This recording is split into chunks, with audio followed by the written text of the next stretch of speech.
we have your clicker? Oh. I didn't load it, but I mean, I loaded it, but it's not. Hey, how are you?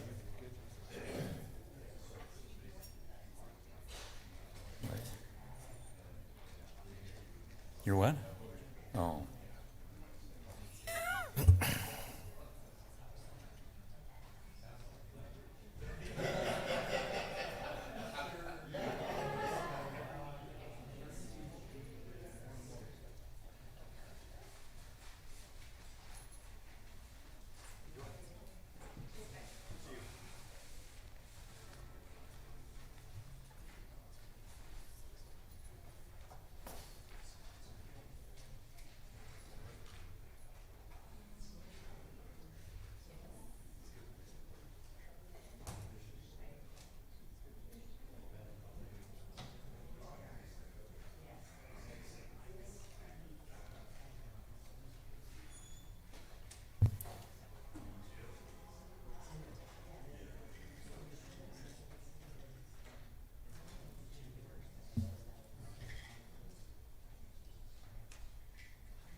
Good evening, everyone. Thank you for being here. We're going to go ahead and start our study session for the evening, and we have 5 council members here. So hopefully we can answer any questions, and if there's anything, we can always follow up with you, Dan. But we'll go ahead and turn it over to you. Great, thank you, Madam Mayor and members of the council. This evening, before you, we are discussing potential amendments or updates to the PAD residential design standards. And tonight we're going to focus mostly on establishing revised baseline standards for allowing smaller residential lots. Tonight I'm seeking council's guidance before staff drafts any formal text amendments. Specifically, we're asking whether council would like to replace the current minimum PAD standards, which includes not only lot size, but lot width, side yard setbacks, and improved open space, with updated, smaller baseline standards for dwelling units on individual lots. A key question is whether lots should be allowed as a whether smaller lots should be allowed as a baseline, provided developments remain within the existing general plan amendments. Or existing general plan density limits is what I meant to say. Staff continues to receive PAD applications and requests for smaller lots through exceptions allowed by the PAD standards. This does indicate to staff that our existing baseline standards may no longer reflect market realities and development patterns in the community. By updating the baseline, we can create a clearer, more predictable framework for the residential development community. Any changes should, though, continue to support the underlying purpose of a PAD zoning, and that's to promote flexibility, design innovation, usable open space, and neighborhood compatibility. The general plan essentially dictates the densities that are allowed per the general plan land use designation. What we're not proposing tonight is any increase in the general plan densities. All projects would remain subject to existing land use category densities. The general plan neighborhoods category allows up to 4.5 units per acre. For reference, the community corridor is less specific and allows up to 25 dwelling units per acre. However, the majority of the city is designated as the neighborhood's land use. For council's consideration and discussion, the proposed baseline replaces fixed minimum lot sizes and widths with a more flexible, average-based approach. Under the current PAD, minimums include 5,500 square foot lot and a minimum 50-foot lot width, along with 50% of the required open space for recreational uses. The proposed baseline standards, and this is really just for a beginning point of discussion, shifts to 4,500 square foot average lot size, an average lot width of 45 feet with no lot falling below 35 feet wide, and then a 10-foot aggregate side yard setback. So one could be 4, one could be 6, but as long as they have 10, it equals 10 feet. And then a higher requirement, we're proposing 65% for improved open space. The intent is to align the smaller lots with enhanced community amenities, pedestrian connectivity, and stronger design expectations. This slide provides a comparison across the current PAD and other residential zoning districts in Casa Grande. The proposed PAD standards emphasize a balance of mixed lot sizes. By providing an average, it does allow for more creativity in residential design, and that meets the baseline standards for lot sizes without the need to request exceptions from the PAD standards. A developer could still propose an exception to these standards, but staff would apply, and the Planning Commission and the City Council would require higher expectations in their review of the design standards to include the housing product that's being proposed.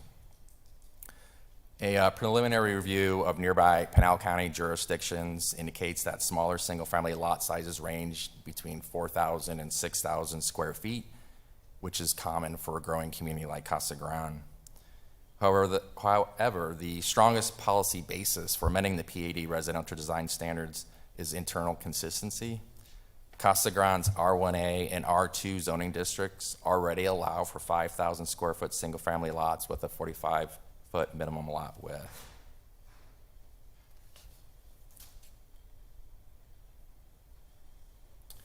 Even with the smaller lots, the core PAD guardrails will remain intact. This includes architectural variety, including garage placement standards, roof and elevation diversity. Transition standards are important when smaller lots are adjacent to existing neighborhoods, including buffers, setbacks, open space, and height limitations.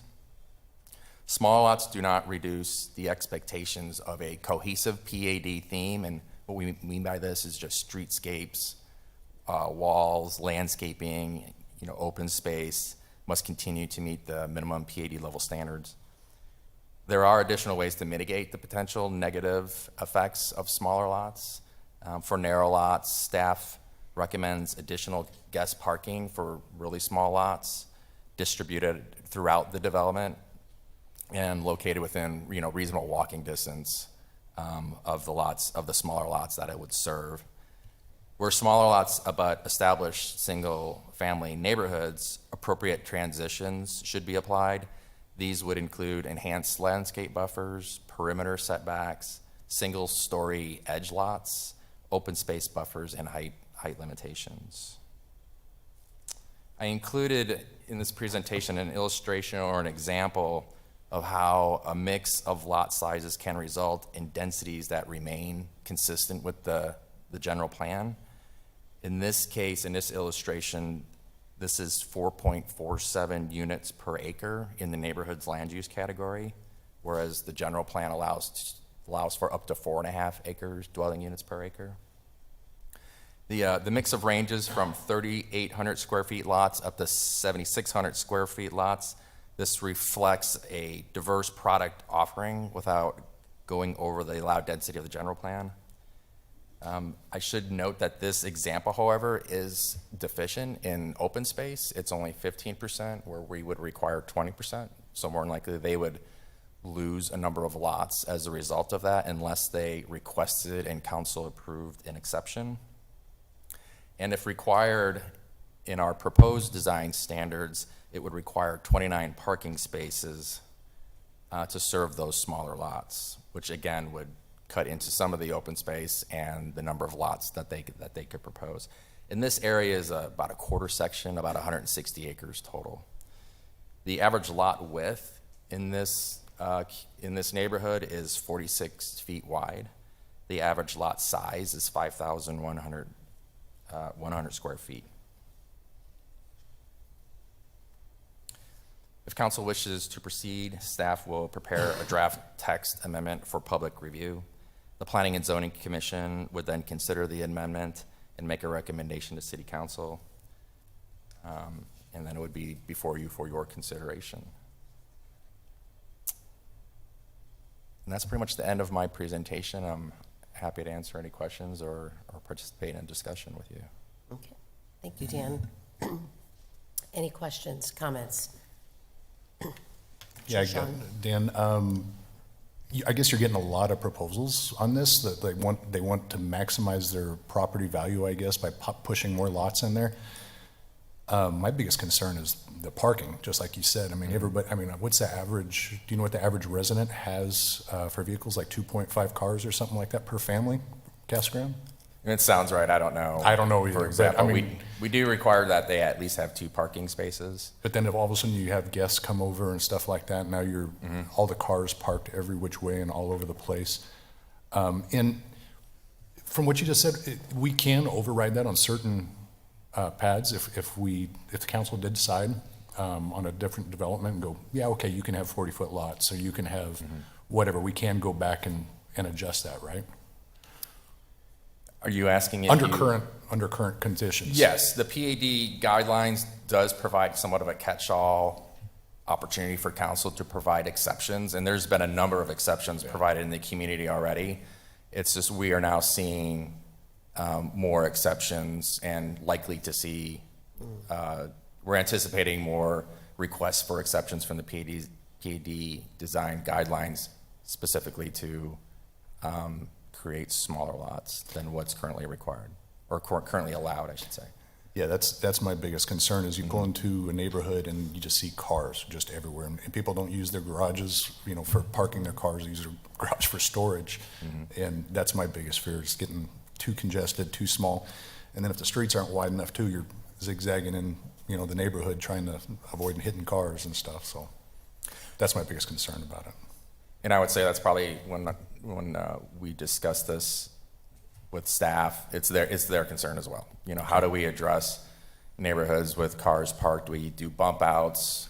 We have to ensure that people's front yards aren't just full of concrete, that we do have some landscaping in there. Right.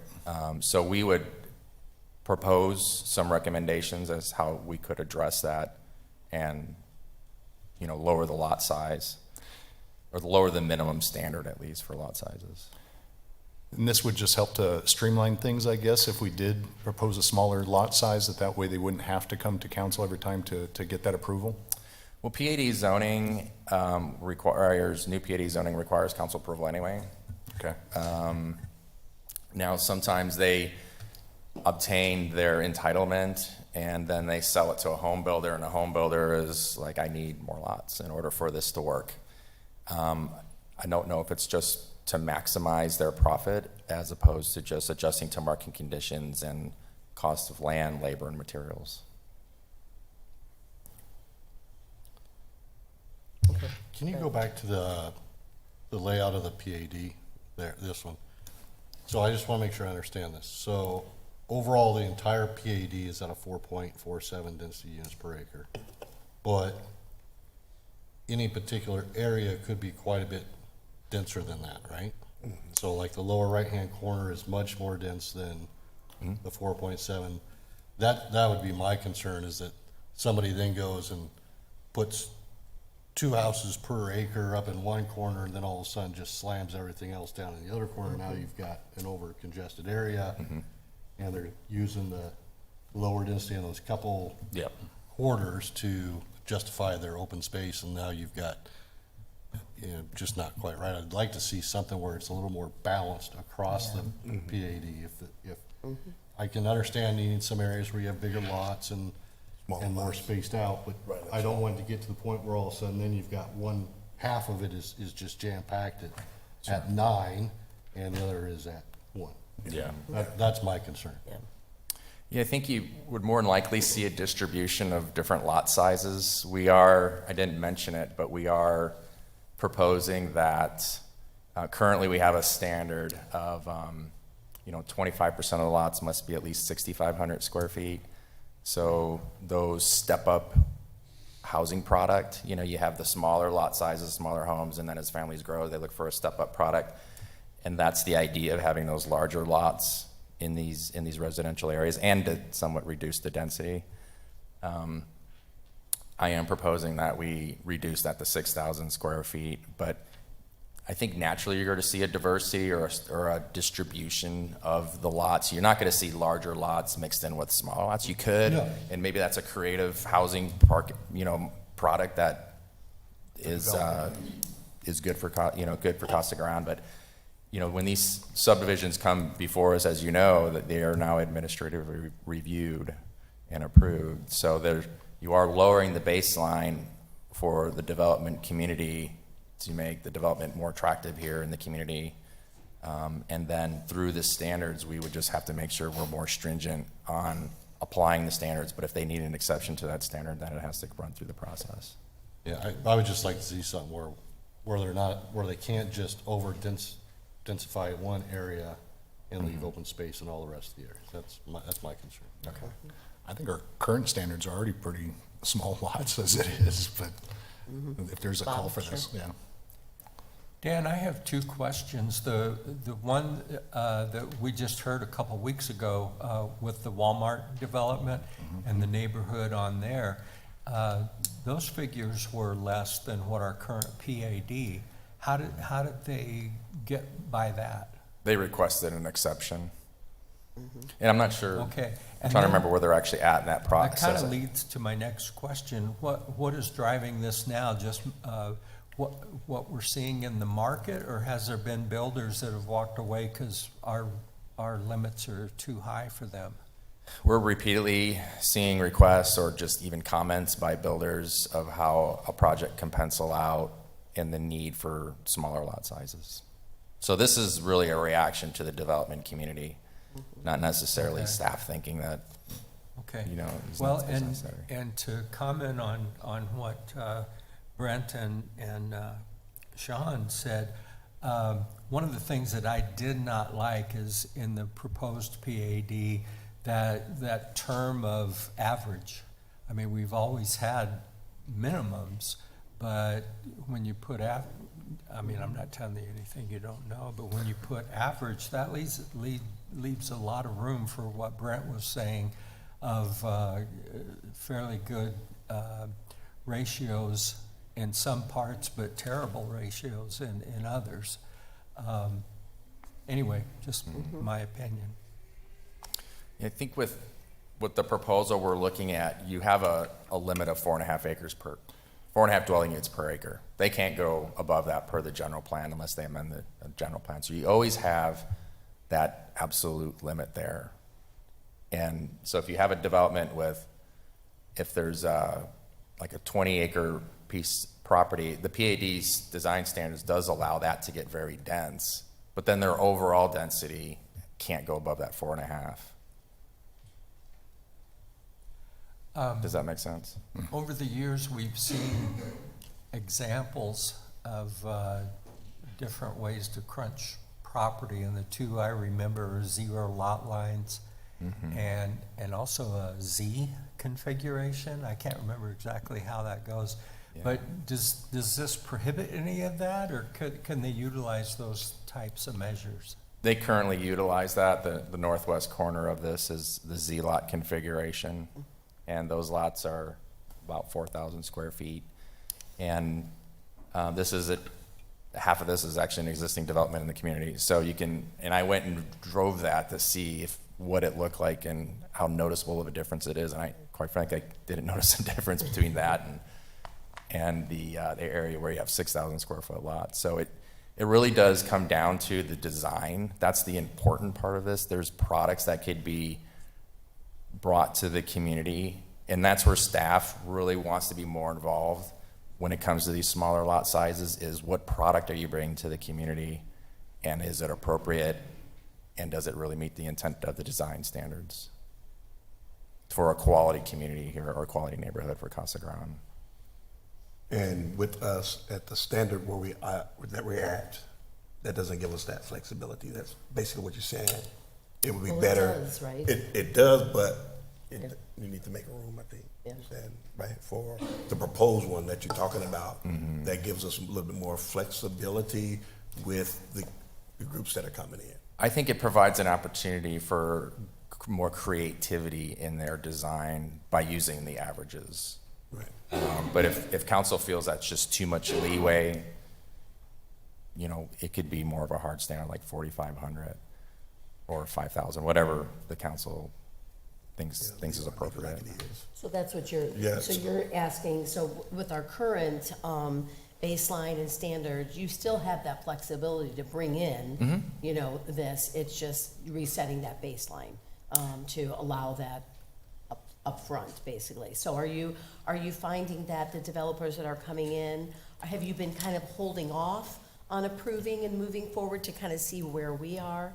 Or do they just don't want to work with us unless we change those baselines and standards? And how do we compare to other cities, you know, with the developers that are here? You know, are they just saying, well, we'll go to X city instead because, you know, they're allowing this? I think you will find developers that will say that, that they can yield more lots out of the land with the smaller lot sizes. When it comes to, you know, other communities, you know, I think we're seeing much smaller, some communities are imposing smaller lots than the 4,000 or below 4,000 or even below 4,500, which is what we're proposing. I think you would just continue to see exceptions for those developers that want to come here. But again, by reducing the baseline standards, you're providing that baseline as an expectation of what they can yield in lots without taking the risk of potentially an exception being denied. Right. And the southeast corner of this would be a zero lot line, like a duplex product, where they would have to have a 10-foot setback on the outside of the duplex. But so you do see both. Councilmember Huddleston mentioned Z lots and zero lot line. So that's what you would see on the southeast corner.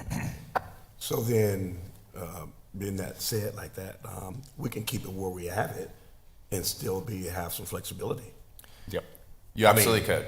You could keep it where you have it, and again, there's an expectation of a baseline standard of a development coming to a community. Will it make Casa Grande, I think is what you're asking, unattractive to the development community?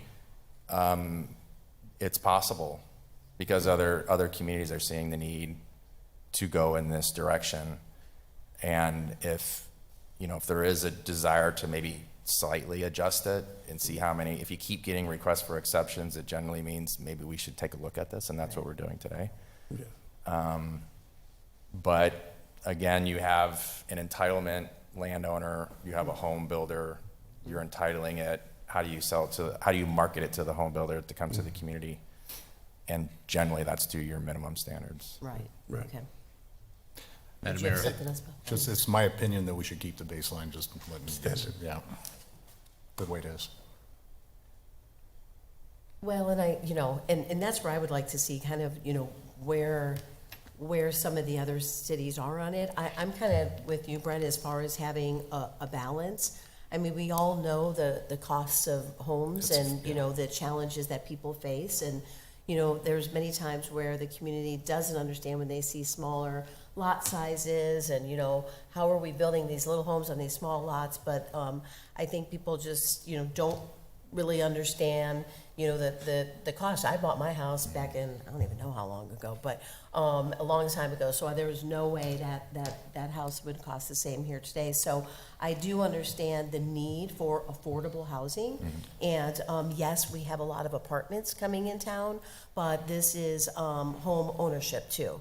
And so Attainable I housing, do understand that, you know, there's people that can't afford, we've talked about this before, when we talk about apartments, you know, a 2,000 square foot home at $400,000 or whatever it is. So, but I think, you know, what I would like to see is really how this pencils out to the home buyer too. Like, what does it mean? You know, what does, you know, how much, you know. What's you the know, savings? Yeah, what, I mean, is it really, because, you know, we hear sometimes that, oh, these home builders just are, Charge you each know, other. they're, it's just for their profit. And so, you know, you would like to see a little bit of those details too on what does a home, you know, a 46,000 square foot home versus the 38 or, you know, whatever, you know, the differences in the price, just so we have, you know, we can explain. But I do understand the need of smaller lot sizes. My only concern is by, you know, going with your, can you go back to the one slide with your proposed, and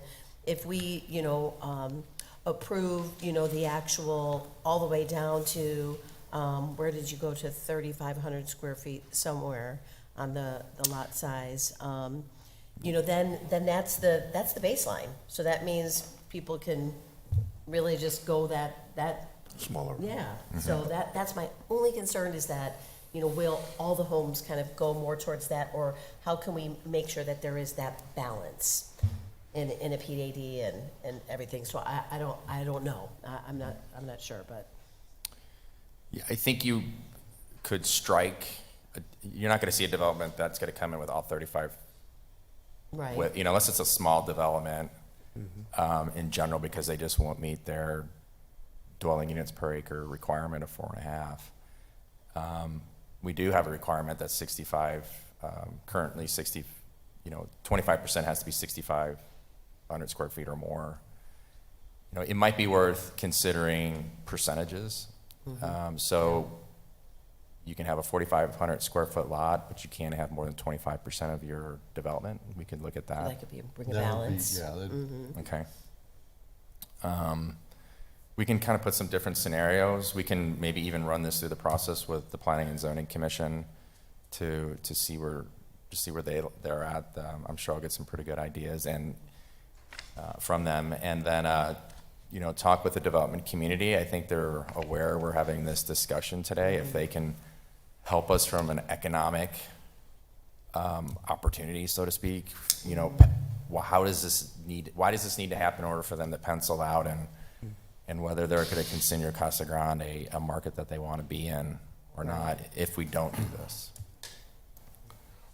Because we've had many discussions on this, you know, with apartments, so I definitely do believe that we need to bring more affordable housing, you know, and entry level, you know, housing into the community. So you definitely want to partner with the developers, but it's just, you know, setting that baseline is going to be so important, and it's going to shape the future, you know, with housing development. So I think that I like the idea of percentages, because then it does bring a little bit of a balance and we can control it a little bit.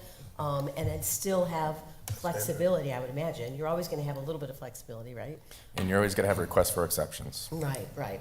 You know. And I like the idea of, you know, P and Z and talking to the development community. And I have talked to several, members of that community, and some of the product that they have are really unique, you know, like you said, some of the more townhome units, and we've, you know, people have talked about it, you know, that's something that we lack here in the community. So I liked some of the designs that were brought forward, so I think those would be good to see too when we do it. But yeah, I do like the idea of doing some type of percentage, and you can give us some ideas on that. Okay.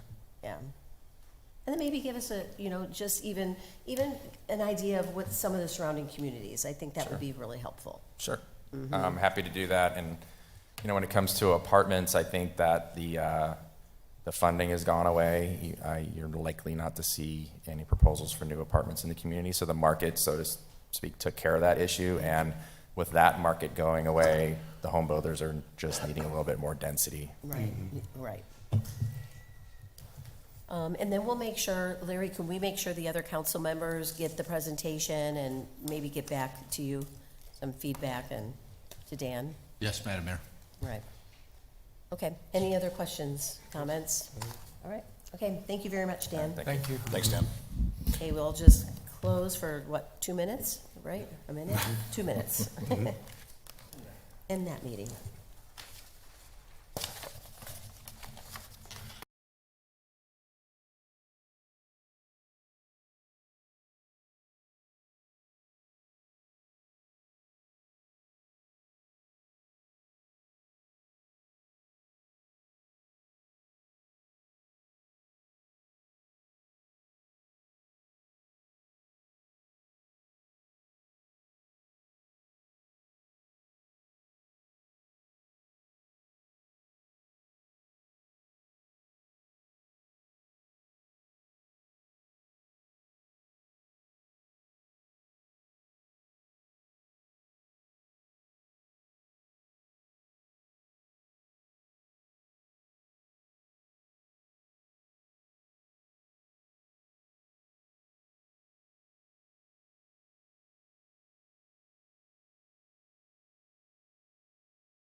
On our Community Facility District Board meeting. The first one is going to be for Copper Mountain Ranch. I'll go ahead and call to order the meeting. And Adriana, if you can please accept for the record that 5 members are here, and with an excuse of Matt Herman and Becca Romo are not here. So noted.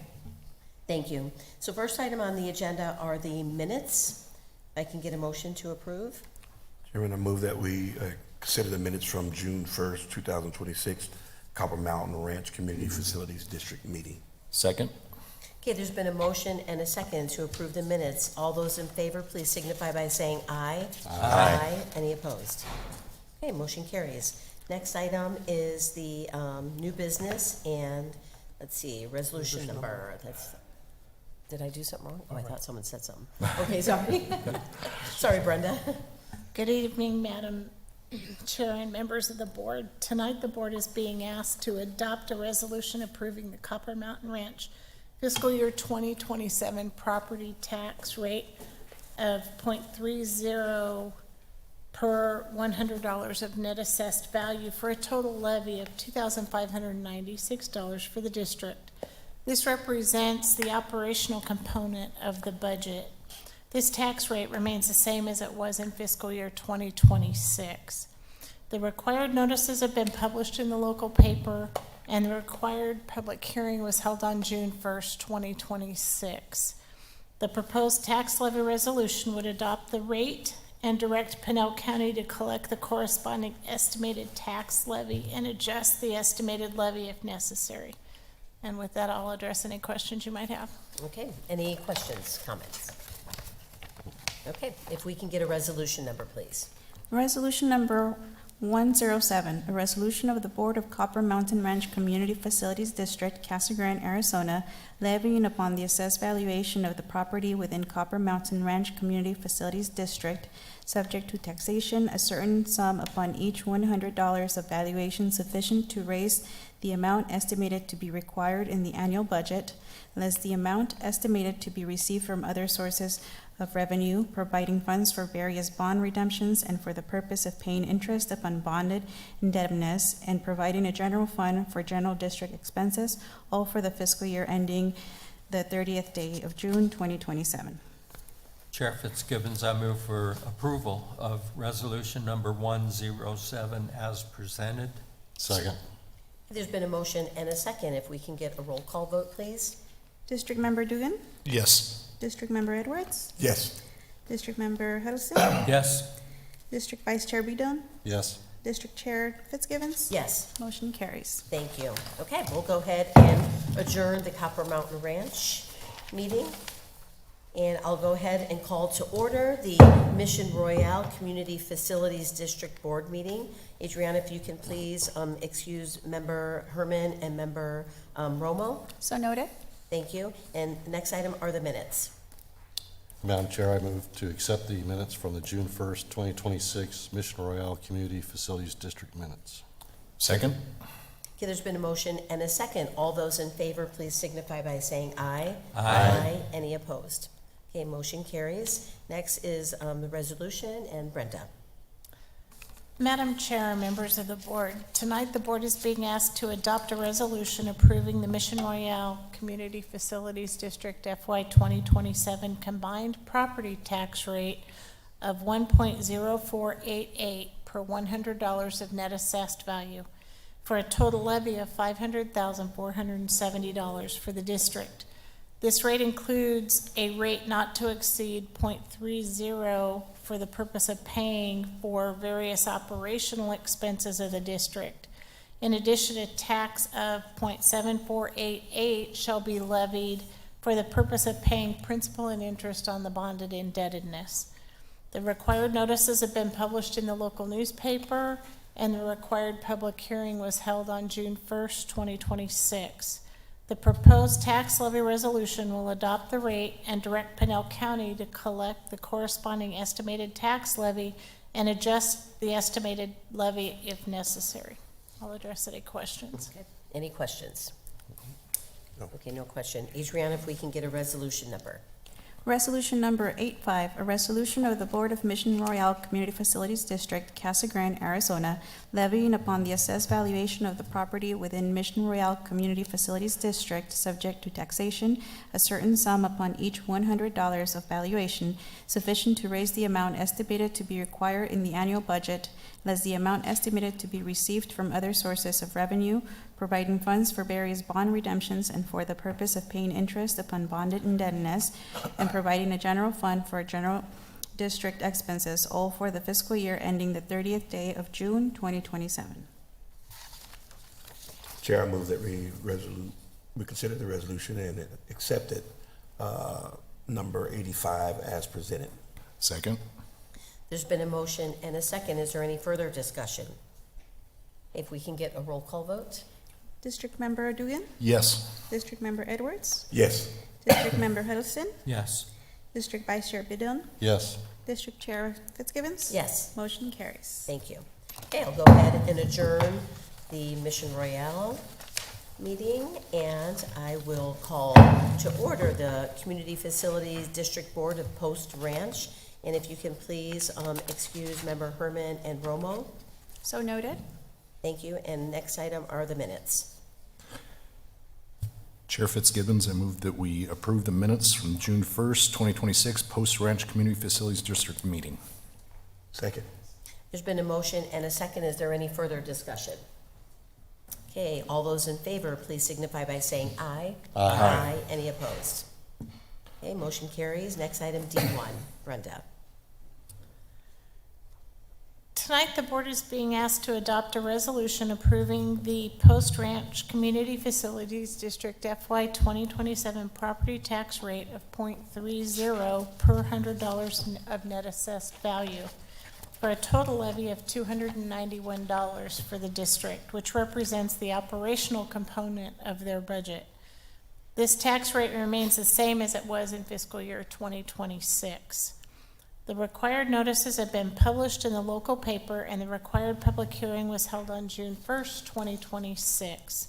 The proposed tax levy resolution will adopt the rate and direct Pinell County to collect the corresponding estimated tax levy and adjust the estimated levy if necessary. And I'll answer any questions. Any questions? Okay, if we can get a resolution number, please.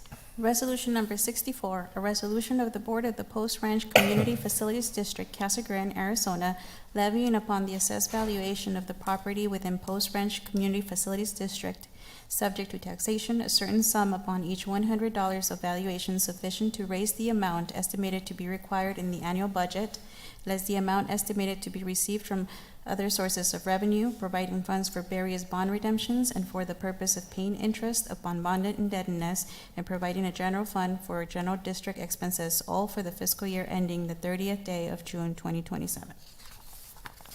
Madam Chair, I move to approve resolution number 64 as presented. Second?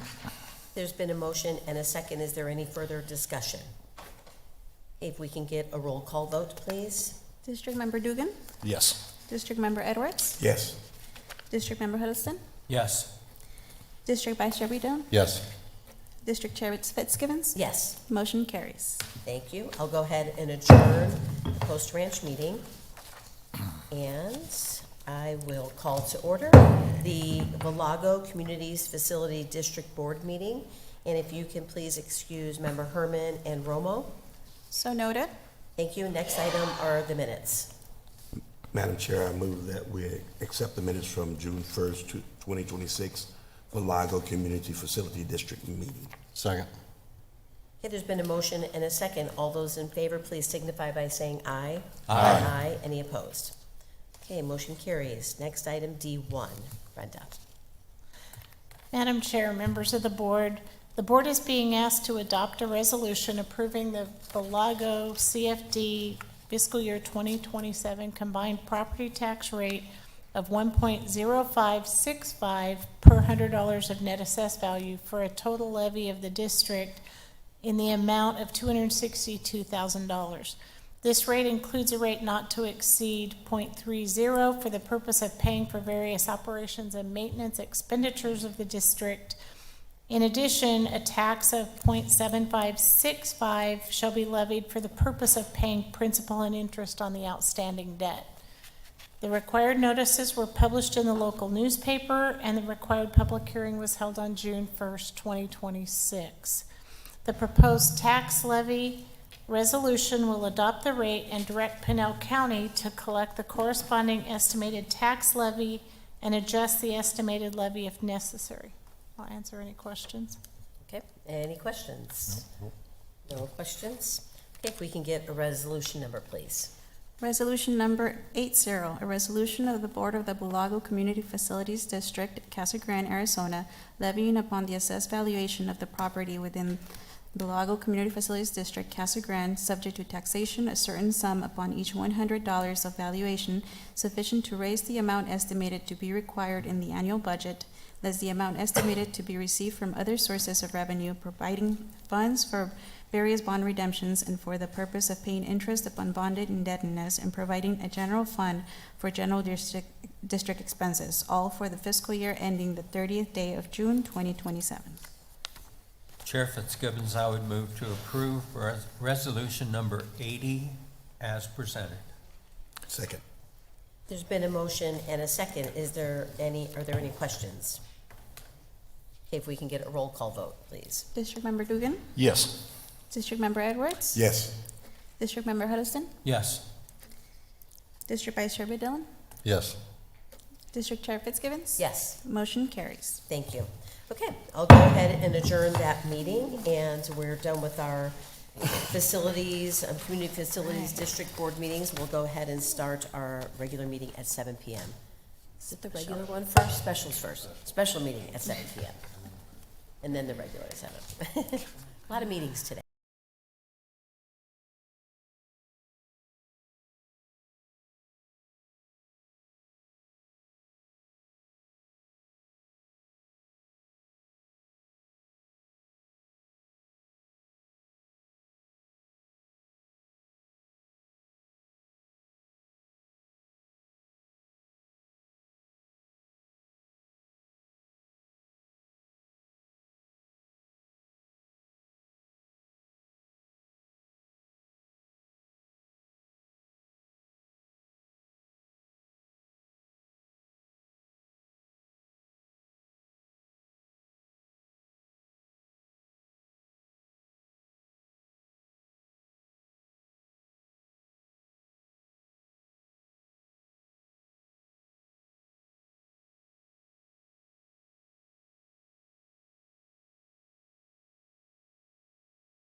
Good evening, everyone.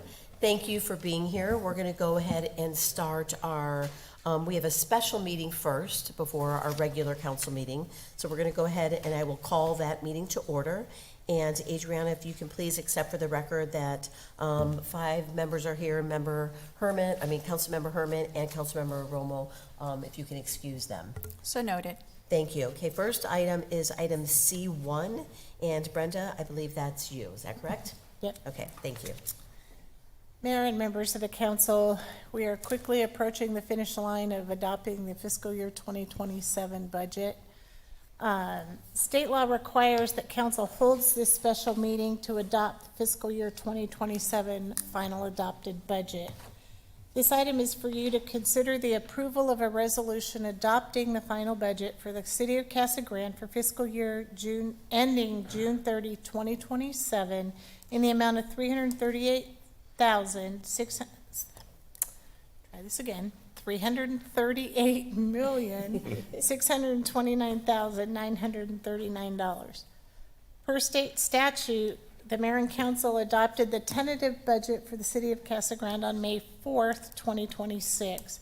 In compliance with Title 42 of the Arizona Revised Statutes, the tentative budget was published twice in the local newspaper, and a public hearing was held on June 1st, 2026. At that regular council meeting to provide an opportunity for taxpayers to be heard on the FY27 budget and the property tax levy. The fiscal year 2026 final budget represents all the information that has been presented to the mayor and council to date, and state law requires that the council hold this special meeting. Approval of the resolution will adopt the final budget for the city for the fiscal year and establishes the spending plan for the following fiscal year. No expenditure of funds may take place that is not in conformance with the adopted budget. Madam Mayor, if I can, just add one additional item to Ms. Hasler's presentation. Mayor and Council obviously heard each department's budget presentation in our budget retreat, and we've also had discussions during the tentative budget. I want to talk just very briefly about the new positions and reclassifications that we envision making effective July 1. It's embedded within the number that Brenda has outlined. And I've given for all of you a copy of the document. But essentially, just so everybody knows, we had 70 new positions and 12 reclassifications submitted by 9 departments. I know the Mayor and Council is aware of that. And the recommendation this year is that the Mayor and Council consider a phased approach to these requests through the upcoming fiscal year. The primary objective is this approach is to align personnel and compensation decisions with the completion of our ongoing internal operational analyses and organizational and financial studies. We, as I mentioned during the budget retreat, have a number of divisions that we're midstream in the operational analysis. We anticipate continuing into other departments outside of Public Works and Community Services this upcoming year. But at least in my mind, trying to decipher which positions we would be able to fund and not fund would be difficult, not having the recommendations of those particular studies that are underway. And so we do have, out of the 82 positions that have been requested in some form of adjustment, we do have 6 that I am recommending tonight. These are positions that are currently, many of them are budget neutral to us at this point. But in the finance department, we have a job title change from business application analyst to network administrator, a job title change from payroll specialist to senior account clerk. In the planning department, a reclassification of one code compliance specialist to a senior compliance code compliance specialist. In the police department, we have a new community services officer that is really a combination of 2 part-time personnel that we have today, moving that into a full-time position. And then in Public Works, specifically in the wastewater division, and as the council knows, we've had a fair number of studies on the human capital component of our wastewater, but we would be proposing a new position, senior wastewater plant operator, and a new position for water plant operator. This is just the start. I'm envisioning that we will be bringing various tranches, 2 or 3 of them during the year, All of these fall within the categories that the mayor and council approved in the compensation plan at your last meeting. But I just wanted to make the council aware of the fact that this is where we'll start, and anticipate that as we work through these analyses, we'll be bringing back to mayor and council consideration for any additional staff that is either a reclass or a new position, as those are done and the recommendations are finalized. Okay, Okay? thank you. Okay, any questions? For Brenda? No? Okay, so if we, Adriana, if we can get a resolution number, please? Resolution number 5942, a resolution of the Council of the City of Casa Grande, Arizona, adopting the budget for the fiscal year 2026 to 2027. Mayor Fitzgibbons, I would move for approval of resolution number 5942 as presented. Thank you. Second. There's been a motion and a second. Well, we need a roll call. Roll call vote, please, Adriana. Councilmember Dugan? Yes. Councilmember Edwards? Yes. Councilmember Huddleston? Yes. Mayor Pro Tem Badillan? Yes. Mayor Fitzgibbons? Yes, Motion carries. thank you. Okay, next item, C2. Brenda? As the fiscal year 2026-2027 final budget has been adopted by the mayor and council, the adopted budget includes $161,787,824 in capital improvement projects. This item is for mayor and council to consider adopting an ordinance approving this fiscal year 26-27 capital improvement plan. With the approval of this ordinance, the approved projects will still come back to council for approval or denial of the specific projects and to approve the bid or proposal, but projects at that time would be approved by resolution of the council. This process was changed several years ago, which the city has used to streamline the process and allow the projects to move forward approximately 45 days faster on average for those items that council approves. Capital items over $50,000 not included on the approved list would still need approval by ordinance. The list of items to be included in the approval was included as part of the agenda packet. If you have any questions. Okay, any questions? Comments? Hey, 45 days makes a big difference. Appreciate that. So no questions. If we can get an ordinance number, please. Ordinance number 3507, an ordinance of the City of Casa Grande, Arizona, approving the city's fiscal 2026-2027 capital improvement plan, authorizing the approval of purchases in excess of $50,000 for projects on the capital improvement plan to be done by resolution, and authorizing the transfer of budget authority. Mayor Fitzgibbons, I move that we approve ordinance number 3507 as presented. Second? Okay, there's been a motion and a second. Are there any further questions? Okay, if we can get a roll call vote, please. Councilmember Dugan? Yes. Councilmember Edwards? Yes. Councilmember Huddleston? Yes. Mayor Pro Tem Badillan? Yes. Mayor Fitzgibbons? Yes, Motion carries. thank you. Okay, Brenda, item C3. This item is for mayor and council to consider adopting an ordinance approving the fiscal year 26-27 large operating list, which includes operating expenditures in excess of $50,000. As part of the fiscal year 26-27 adopted budget, there are several large, generally recurring items related to the day-to-day operations of the city departments. For example, Public Works annually purchases chemicals and laboratory services in the operation of the wastewater treatment facility, and also provides contracted janitorial services to city facilities. The Finance Department procures annual licensing agreements, servicing agreements for software to be used by city employees.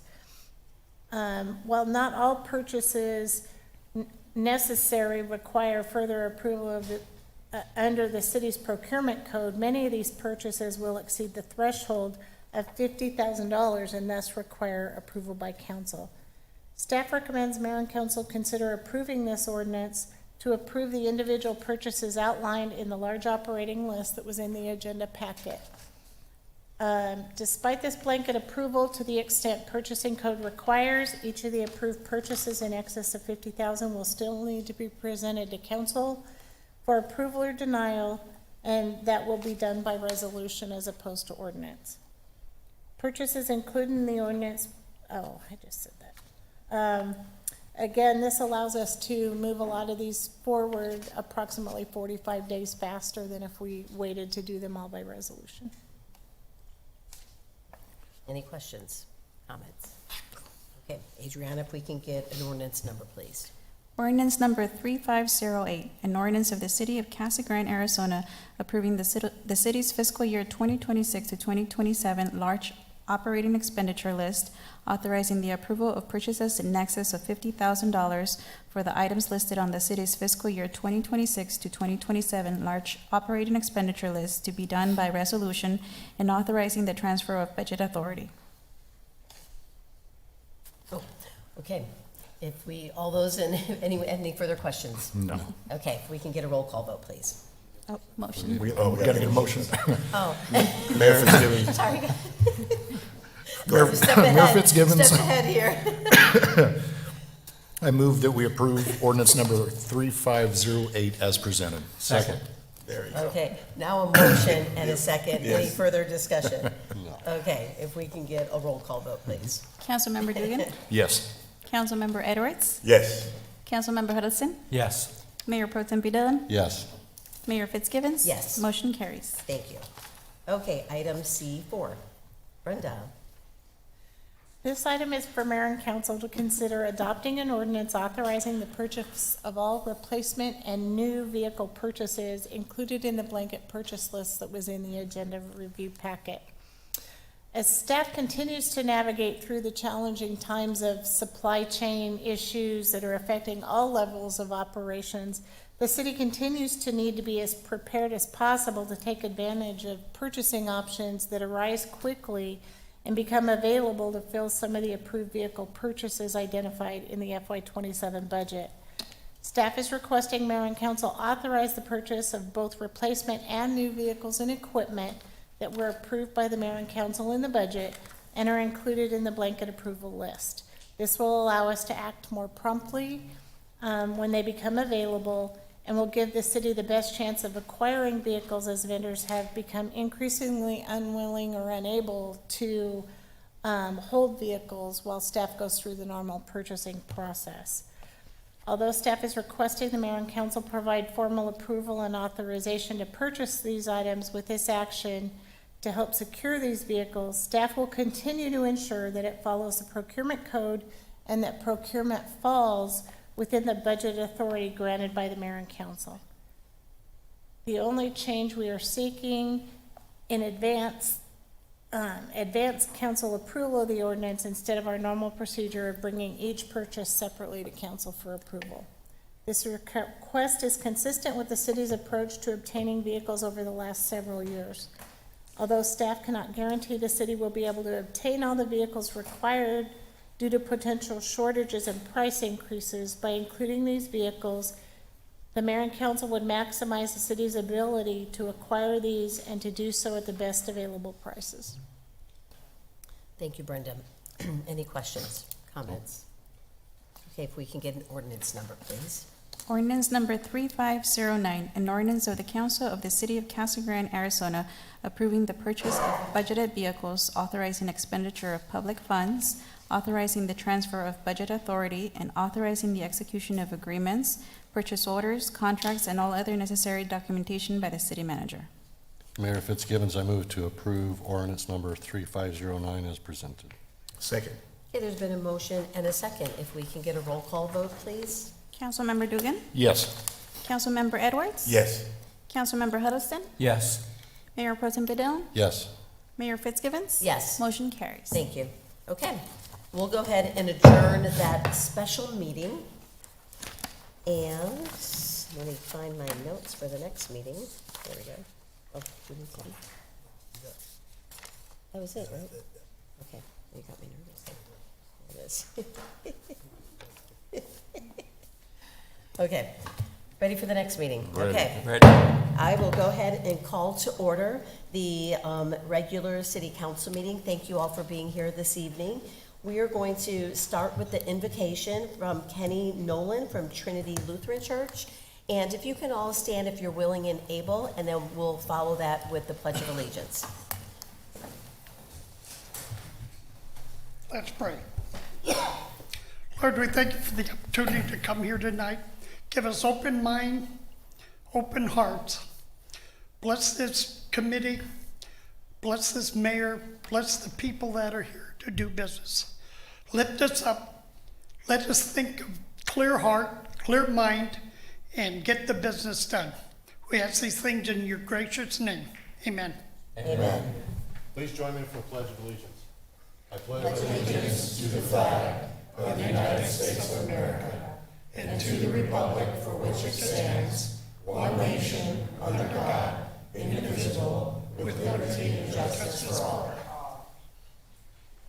Thank you, Brent.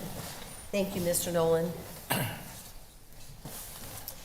Okay, roll call. Adriana, if you can please accept for the record the 5 members that are present and excuse Councilmember Matt Herman and Councilmember Rebecca Romo. So noted. Thank you very much. Okay, next item on the agenda are the minutes. Mayor, if you can approve the minutes of the regular meeting on June 1st with the correction on item I-1 to reflect that the item was tabled on a 6-1 vote. Yes. Okay, thank you, Adriana. Mayor Fitzgibbons, I move that we approve the minutes from June 1st, 2026 with the amendment of the City Council regular meeting. Also consider the minutes for June 1st, 2026 City Council study session.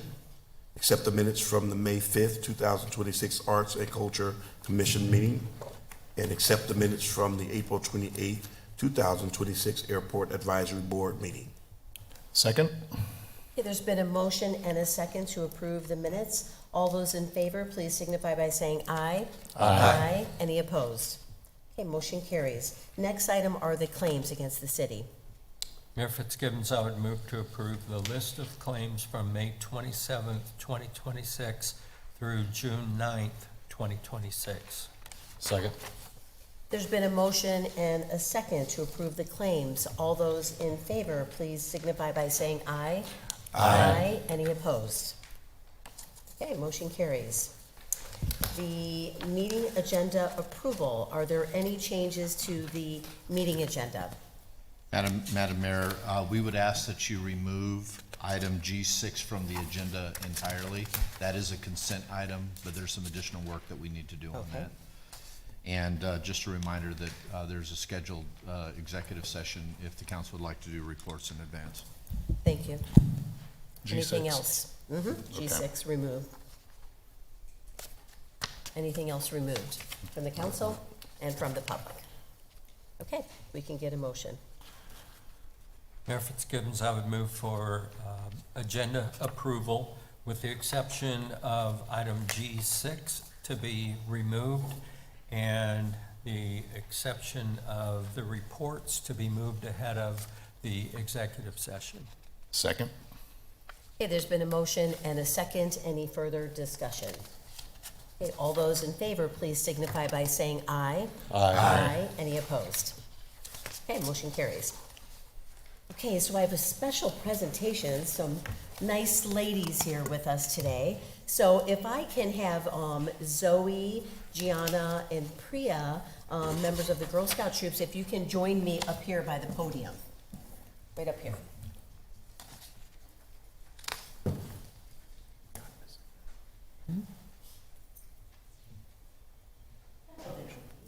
We don't?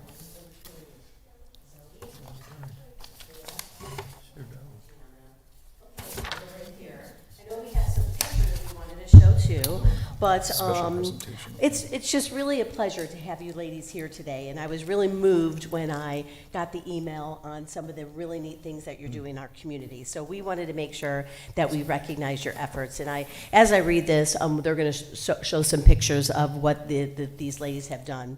So again, it's my pleasure to recognize these outstanding young girls for earning the prestigious Girl Scout Silver Award. This award is the highest award that can be earned by a Girl Scout cadet and recognizes girls who demonstrate leadership, initiative, and a commitment to making a lasting difference in your communities. For their Silver Award project, they partnered with the Valley Humane Society to transform an unfinished donated shed into what they affectionately named the perfect Love Shack. The shed now serves as a dedicated isolation and recovery space for sick cats that need to be separated from the general cat population while receiving treatment and care. Throughout this project, the girls gained hands-on experience with real construction and design skills. Everything from installing insulation, drywall, and flooring to painting the inside and outside of the shed. They also added their own artistic touch with a beautiful mural and built-in climbing platforms for the cats. Oh, good, the picture's there. Their hard work has created lasting resources that will support countless cats for many years to come. So on behalf of the City of Casa Grande and the City Council and I am honored to present each of you with a certificate of recognition for your service to our community and for being outstanding examples of leadership and pride to Casa Grande. We are also including city pins for you to wear proudly as you continue to represent the City of Casa Grande. So again, congratulations, thank you for all you do, and we can't wait to see the great things that you do in the future. So congratulations.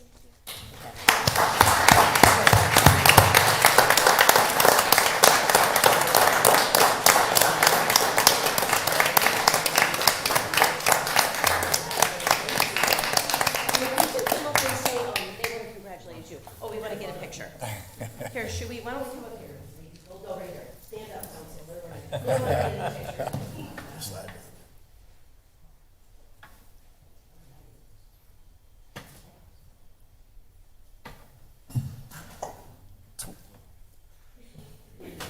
Yeah, sorry.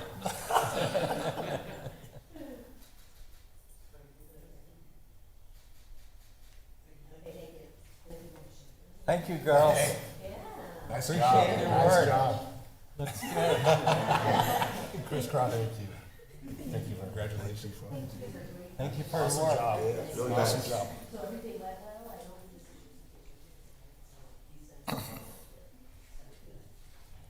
Thank you, and thank you to the parents. Hey, I know what it's like. I was a troop leader.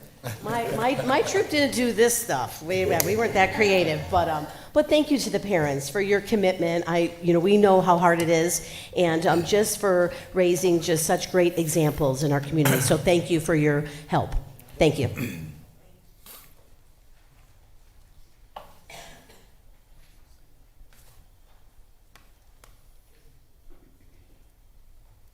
guys get to see the pictures?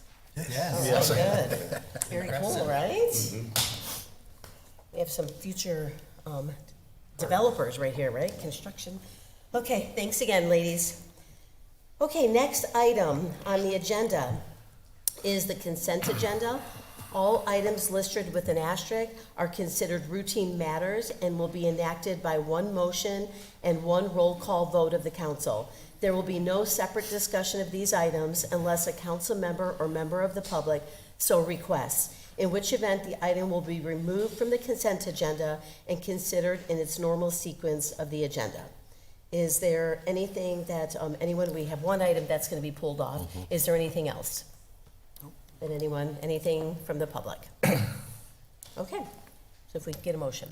Mayor Fitzgibbons, I move to approve the consent agenda with item G6 removed. Second? Okay, there's been a motion and a second. Is there any further discussion?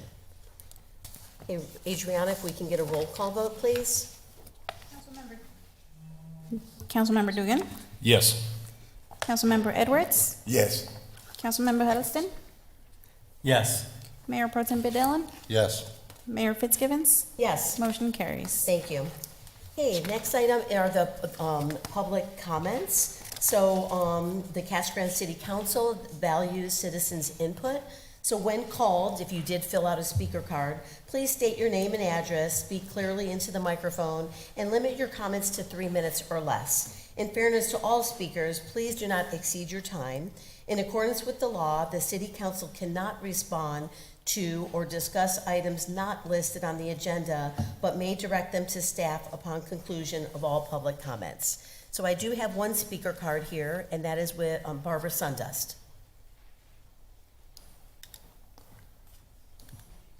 Hi, Barbara. Hi. Happy Flake. I know it's yesterday. Oh, thank you. My name is Barbara Sundust, and I live at 1273 East Cordova Avenue, Casa Grande. Might just mention that when I was at Laundry Love last Wednesday, I heard about the death of another one of our Laundry Love people who just, didn't have any place to go and succumbed to all kinds of things, I'm sure. And I am truly grateful for the things that are being done to help the unhoused.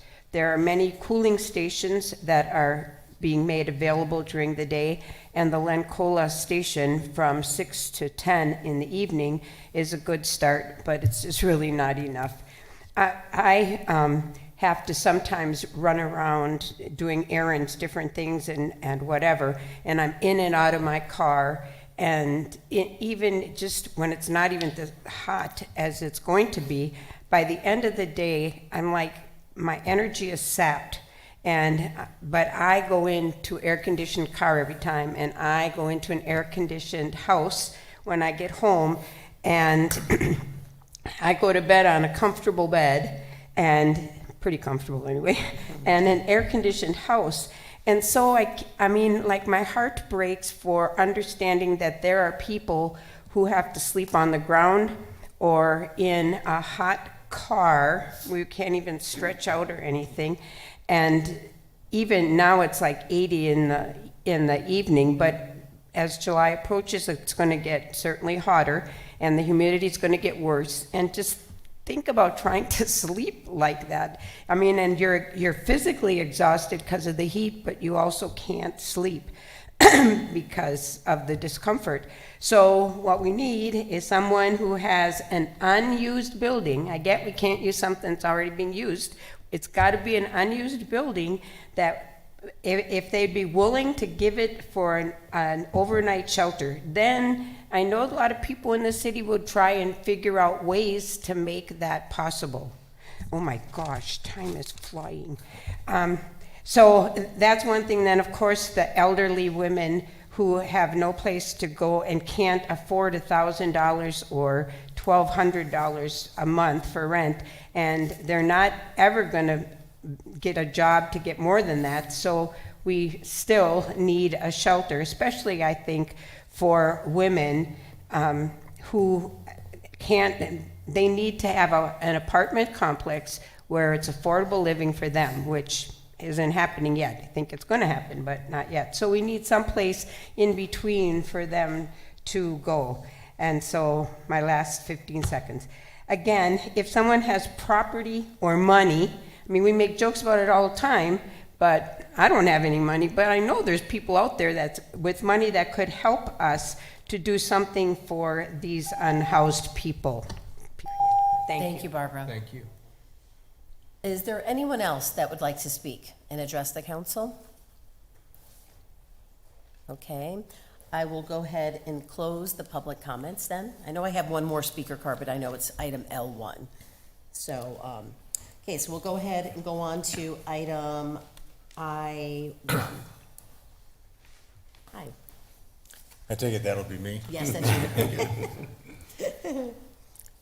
Good evening, Mayor and Council. Staff recommends that Mayor and Council authorize the city manager to enter into a contract with Core Construction for the construction of improvements to the Animal Care and Adoption Center at a guaranteed maximum price of $429,741.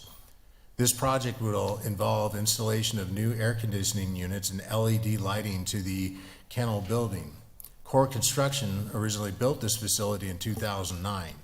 At that time, the budget only allowed for installation of evaporative coolers in the kennel building. City staff and the public visiting the facility have brought up concerns about the heat in the kennel during the hot months, and council has approved funds to make the upgrade to air conditioning units. If approved, the long lead items would be able to be ordered to start the process. Construction is slated for the fall to ensure the existing coolers would not be disconnected during the summer months. And I would also like to add, out of that $429,000, about $90,000 of the funds are for the actual AC units. And with that, is there any questions? Okay, any questions, comments? Sean's looking at me. Yeah, I got some. Okay, Sean. Hey, I just really wanted to thank you guys for meeting with me. We got right on it. We met with, a council meeting was on Monday, and we met up on Thursday. And I was glad to get the contractor down there that specialized in evaporative cooling. And at the end of the day, we just kind of determined it's never been done in a facility like this. And so we can't get a guarantee that we're going to hit the numbers that the contractor said we would. But I really wanted to appreciate you guys' time, meeting with me, taking me through the facility. And for me, I'm all for Plan A. We'll go back to the air conditioners, and I'm going to vote for this tonight. So thank you guys. I really appreciate you guys' hard work and dedication to those animals.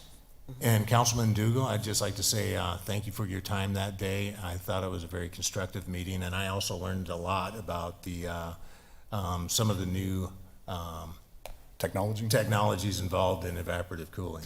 And I think we can use that technology in the future, and I would like to get with you with that contractor in Pima County that specializes in animal facilities, and maybe put those two people together, that contractor, and maybe they can experiment and try and find something out that'll be more feasible for the animals and for our electricity and the cost in the future. Yes, that's something definitely to take a look at, sir. Okay, thank you. Thank you. Thank you. Any other questions, comments?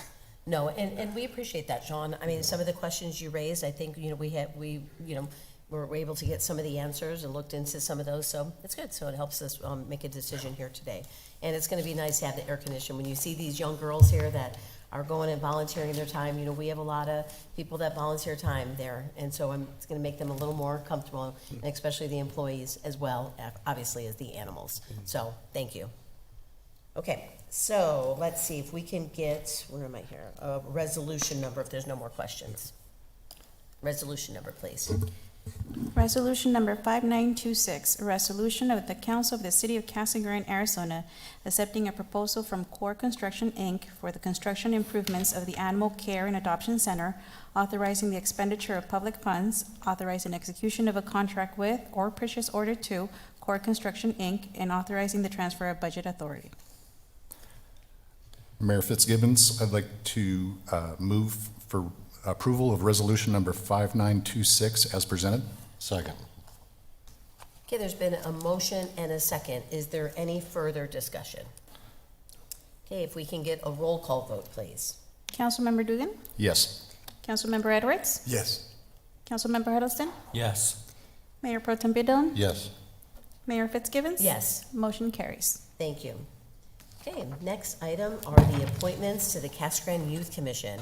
And I know they have me on here, so, good, we have the names here. So I wanted to just congratulate our youth. Usually Matt is here. You guys, I know we have some of the commission members. Matt is out of town, so just wanted to thank everyone. So if I could just, when I call the names, if you can just please stand. So we just really appreciate these young adults that participate in this youth commission and your commitment and dedication to serve the city of Casa Grande. So congratulations. I'll go ahead and read those that are recommended for appointment. And again, if you're here, if you can stand. Brinkley Berry, McKinley Carrier, Valentine Flores, Viviana Guerrera, Kale Hampton, Jacqueline Hernandez, Lily Lara, Victoria Nash, Piper O'Sullivan, Azaria Poindexter, Lydiana Rodriguez, Damian Stinson, Eduardo Tinajero, Estin Valdez, Kendra Wilson, and Quinn Wong. So, did you already stand? Okay. They're sitting, okay, all right, there you go. A couple of you. I was looking down, so that's why I didn't know. So thank you for being here. And again, thank you so much for serving. We really appreciate all the feedback and input that you give to us as a council, so we look forward to having you join us. So congratulations. So I think we need a motion to, yes? Okay, so we need a motion to approve the appointments. Mayor Fitzgibbons, I move to approve the appointments to the Casa Grande Youth Commission for fiscal year 2026 to 2027 as presented. Second. Okay, there's been a motion and a second. Any further discussion? Okay, all those in favor, please signify by saying aye. Aye. Any opposed? Okay, motion carries. Again, congratulations, everyone. Okay, item K1, and Brenda, that's you. I'm back. You're back. All right. This item is to consider the adoption of an ordinance establishing the primary and secondary property tax rates for the city of Casa Grande for fiscal year 2027. At the June 1st, 2026 regular city council meeting, the mayor and council held a public hearing on the FY 2027 final budget and the primary and secondary property tax rates. Primary property taxes collected are used within the general fund for operational purposes of the city, and secondary property taxes are utilized to pay voter-authorized general obligation bond debt. Based upon current assessed valuations, the proposed primary property tax rate of 0.9643, which is the same rate as last year, will raise a tax levy of approximately $6,239,577, and the secondary rate of 1.1291 will raise a tax levy of approximately $7,306,220. The secondary tax rate of 1.1291 per $100 of assessed valuation was increased from 0.4154 from last year to cover the additional principal and interest payments anticipated due to the recreation bond approved by voters in November of 2025. And with that, I will answer any questions. Okay. Any questions, comments? No. No. Okay, if we can get an ordinance number, please.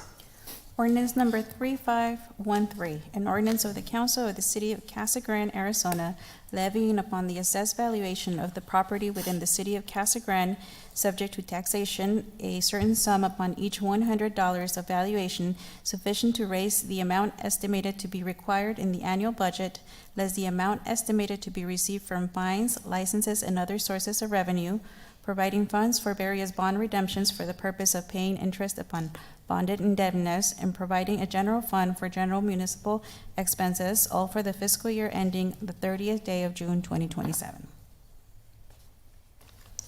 If we can get a motion, please. Mayor Fitzgibbons, I move that we approve ordinance number 3513 as presented. Second. Okay, there's been a motion and a second. Is there any further discussion? Adriana, if we can get a roll call vote, please. Councilmember Dugan? Yes. Councilmember Edwards? Yes. Councilmember Huddleston? Yes. Mayor Pro Tem Dillon? Yes. Mayor Fitzgibbons? Yes, Motion carries. thank you. Okay, thank you, Brenda. Item L1. Jacqueline, hello.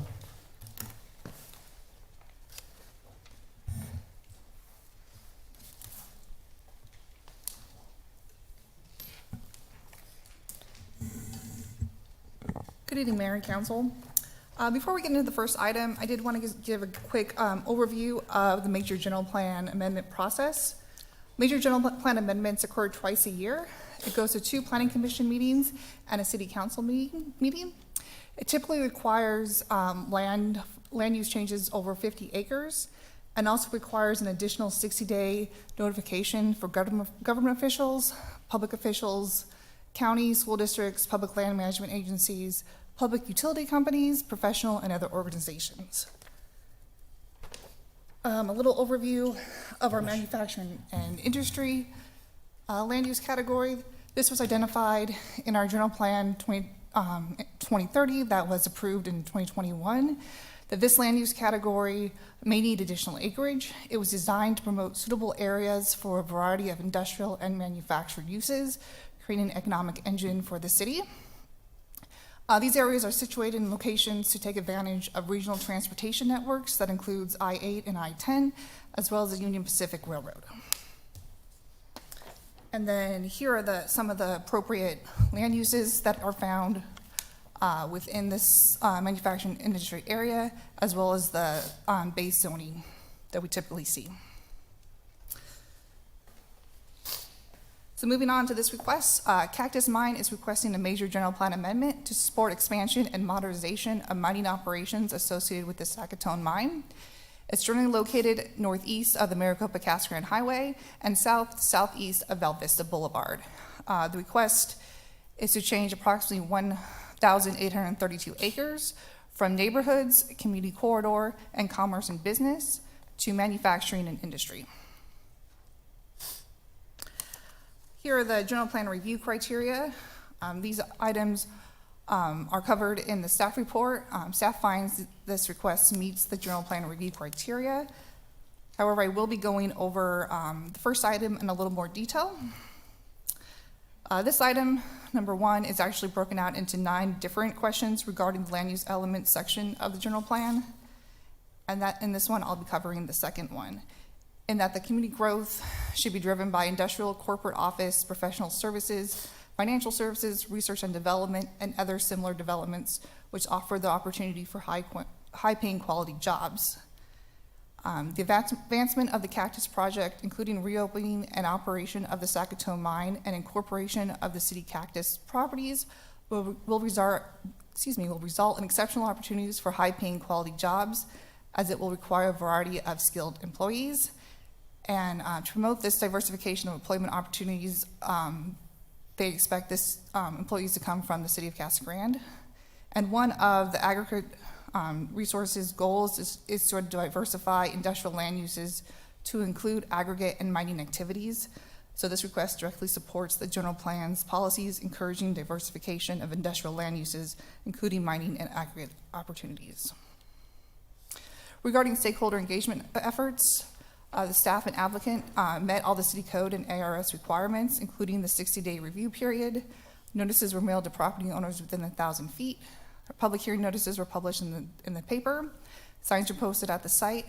And there were also 2 public hearings at separate locations per ARS requirements. The first meeting was held in April at the Casa Grande Rec Center, as well as our main in May at our Planning Commission meeting. I did receive a few inquiries regarding this request. Prior to the first public hearing of the Major General Plan Amendment, I received inquiries just wanting to know more about the process. And at that meeting, approximately 5 adjacent property owners attended to understand the request. I also received a phone call last week asking about the request and process from an adjacent property owner. Regarding next steps, this is the first request in the development process. If the Major General Plan Amendment is approved today, the plan area development, which is currently under review, will be scheduled for public hearing at a later date when it's ready to go. The PAD zone change would go to Planning Commission and City Council for approval, so there are additional opportunities for public input and the public hearing process. And if the zoning is approved, a site plan application would be viewed administratively by staff. So with that, at the May 7th, 2026 Planning and Zoning Commission meeting, the Commission voted unanimously to forward a recommendation of approval to City Council for the Major General Plan request to change the land use category from neighborhoods, community corridor, and commerce and business to manufacturing and industry. Happy to answer any questions the council may have. Thank you, Jacqueline. Any questions? Comments? This has been a long, long process, isn't it, gentlemen, that are in the back there? So, no questions, comments? No? Okay. Oh, yeah, that's right. I do have one speaker card. Thanks for that reminder. Oh, yeah, that's right. Okay, so this is, no questions here, but this is a public hearing. And so I do have one speaker card. If you would like to come up, Hubert Charles Dillon. And Hubert, if you can give us your name and address. And if you can try to limit your comments to 3 minutes, please. Good evening. My name is Hubert Charles Dillon Jr. I live at 3241 West Val Vista Boulevard, Casa Grande, Arizona, 85193. I'm here tonight regarding the Arizona Sonoran Copper Cactus Mine Project. I previously spoke before the Zoning Commission, but tonight I have handed the, I believe it's the city clerk, a fully comprehensive version of my statement to ensure the council has my complete testimony entered directly in your official record. I want to stress that while some call this a historical site, the mine was completely closed down in 1984 when we bought our property. It was dead and inactive. Now, restarting an operation of this scale directly threatens my 7-acre property. This is a multi-generation home where my family lives. Been here for about just under 30 years. And the health and safety of my 2 elderly parents, my 5-year-old son, and myself are my number 1 priority. I believe I am the closest full-time residence to this project. Now I didn't even read, I didn't read all of the 1,500 pages in that agenda From what I saw, the developers keep referring to the surrounding area essentially as vacant land. To a multi-billion-dollar conglomerate, a family's homestead probably looks like nothing on a map, but the truth is people have built their lives and developed their homes out here. Their operation sits south of me, but the proposed heap leach pad, which is where they pour acid on the copper ore, I believe, is right behind, planned to be right behind my property line.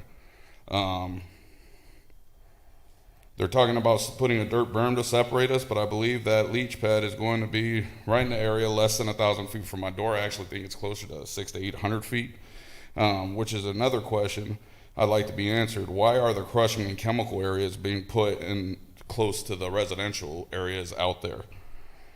Those of us living out in the rural side are used to the environment, including things like dairy farms where organic smells carry in the wind for miles, but we are talking about a massive industrial leach pad processing chemicals, not organic farm stuff, right next to mine and my neighbors' homes. No matter how high they build their dirt berm, it will not stop chemical dust and it will not stop the wind. It will not protect our air quality. Just like I stated to the zoning commission, I intend to personally monitor my own air quality to ensure my family is protected. I ask that you thoroughly review the zoning report and heavily weigh what severe permanent impact this project will have on my family's home, health, and my neighbors also. So, yeah. And also keep in mind property values in the area, because that's going to drop being next to a mine. It's just a fact of it. Thank you. Thank you. Is there anyone else that would like to speak on this item? Sure. If you can also give us your name and address. Yeah, I didn't submit a card. That's okay. Nope, it's okay. Excuse me, Richard Vasquez of 1091 John S. Salazar Road. Excuse me. I'm one of the people that's within 1,000 feet. When I bought there because there was nothing there. I wanted to be separated from development. Now development's coming to my backyard. And based upon what I heard in the Planning Commission, a buffer has to exist between the development and existing residences. I questioned who determines how big this buffer is, and nobody knew. So once again, I want to ask the question, who decides how big the buffer is? And that's it. Thank you very much. Thank you. Is there anyone else? Okay, I will go ahead and close the public hearing. And any other questions from the council? Okay, so Adriana, if we can get a resolution, and I think before we move that, the only question I want to see is, I know there's several people here from Cactus Mine, and I don't know, I know there's been a lot of engagement and communication with the public, and I guess I would just hope that there's some type of meetings with these neighbors to, try to work through some of that since they've been there. So that's what I would like to see is make sure that is happening moving forward. So, Brett, is it okay if he comments again, the gentleman? Yeah, it's up to you to. Okay, yeah, go ahead. You can go ahead and, why don't you come up to the microphone though? Yeah. I was just going to state that, honestly, thankfully one of my neighbors said something, and I saw the sign on the side of the road. They pointed out, what's that about? That's how I knew. Right. I didn't receive anything in the mail. Nobody came to my house, and being the closest neighbor that would be affected to that, I would expect somebody would come tell me. Because also, like I said, in the deal, they've been saying, and all the paperwork I've seen, it said vacant land. I'm clearly not vacant. I got a 1,200 square foot shop, and I got a house out there. So, I mean, yeah, it's like. Okay, and I know the city sends notifications, is that right, Jacqueline? So is there a reason why he wouldn't have gotten something on this? I would have to check our list, but it could have been there, they didn't have a address associated with the county. Right, okay. So we'll have Jacqueline talk to you after and just make sure we have an address, and then as far as, I'm just hoping that Cactus Mine can kind of continue those communications with the neighbors. And Mayor, if I could, I just want to remind the mayor and council of a couple of things, right? When we deal with general plan amendments, the first of those is this is not an actual rezoning of the property. Okay. It's a prerequisite Got of the it. rezoning Okay. of the property. So Okay. as Jacqueline said, any changes in the zoning will still come back through the zoning process, Okay. through both Planning and Zoning Commission as well as to council. Okay. Equal is important tonight, and I mention this every time we have a major general plan amendment. The voting requirements are different for a major general plan amendment. They are 2/3 of the entirety of the council. So normally that's 2/3, which is 5 people tonight. It is 100%. So Okay. Okay. if anyone does vote no, we will announce that it fails by whatever vote it is. Okay, okay. But the good thing is this is coming back. I mean, it's just the, Yeah, this is only the general plan, you know, Right. and there's no, at this point tonight, there is no zoning application that's along with it. Okay. As Jacqueline said. Yes. That should be expected to come, you know, soon, and I'm sure that she can reach out to Mr. Dillon and others to make sure that they get notice of those. okay. Thank you for the clarification. Okay, so if we can get a resolution number, please. Resolution number 5273.43, a resolution of the Council of the City of Casa Grande, Arizona, amending the City of Casa Grande 2030 General Plan adopted by Resolution number 5273 by amending the land use designation from neighborhoods, community corridor, and commerce and business to manufacturing and industry and property generally located northeast of the Maricopa Casa Grande Highway and southeast of Bella Vista Boulevard, Casa Grande, Arizona. Mayor Fitzgibbons, I move that we approve resolution number 5273.43 as presented. Second? Okay, there's been a motion and a second. Is there any further discussion? Okay, Adriana, if we can get a roll call vote. Councilmember Dugan? Yes. Councilmember Edwards? Yes. Councilmember Huddleston? Yes. Mayor Pro Tem Dillon? Yes. Mayor Fitzgibbons? Yes. Motion carries. Okay, thank you. Okay. And L2. That's still you, Jacqueline, right? Okay.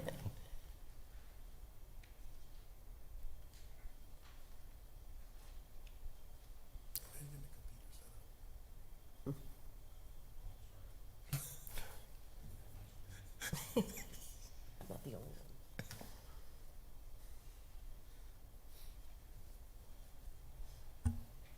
All right, this request is for a major general plan amendment and a zone change request. So this site is generally located near the northwest corner of Gila Bend Highway and Burris Road. It's approximately 68.45 acres. And the first request is a major general plan amendment to change from neighborhoods to manufacturing and industry. And the second request is a zone change request from PAD, mixed use, that includes residential and commercial, to general industrial I2. Again, here's the general plan review criteria. All criteria has been evaluated and covered within the staff report. Staff finds this request meets the general plan review criteria. This request supports the continued expansion of an established industrial corridor in an area already identified for industrial growth. It's along a major regional transportation corridor of Gila Bend Highway and would expand employment land inventory.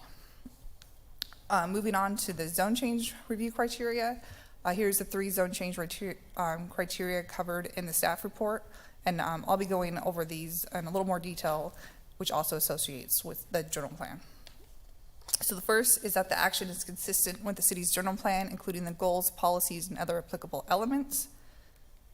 One of the goals and actions of the manufacturing industry, if the general plan amendment is approved, would provide and expand the manufacturing and industry land use areas to accommodate a variety of industries, and that one of the action steps is identify locations where it would be beneficial to increase the manufacturing industry areas within the city. Again, this zoning request is consistent with the city's general plan of manufacturing industry and supports the city's objective for industrial expansion, economic diversification, and high-quality job creations. The second, that a rezoning conforms to the general plan if it proposes land uses, densities, or intensities within a range of identified uses of the general plan. Again, the requested zoning of I2 is an appropriate zoning district for manufacturing industry land use category per the 2030 general plan.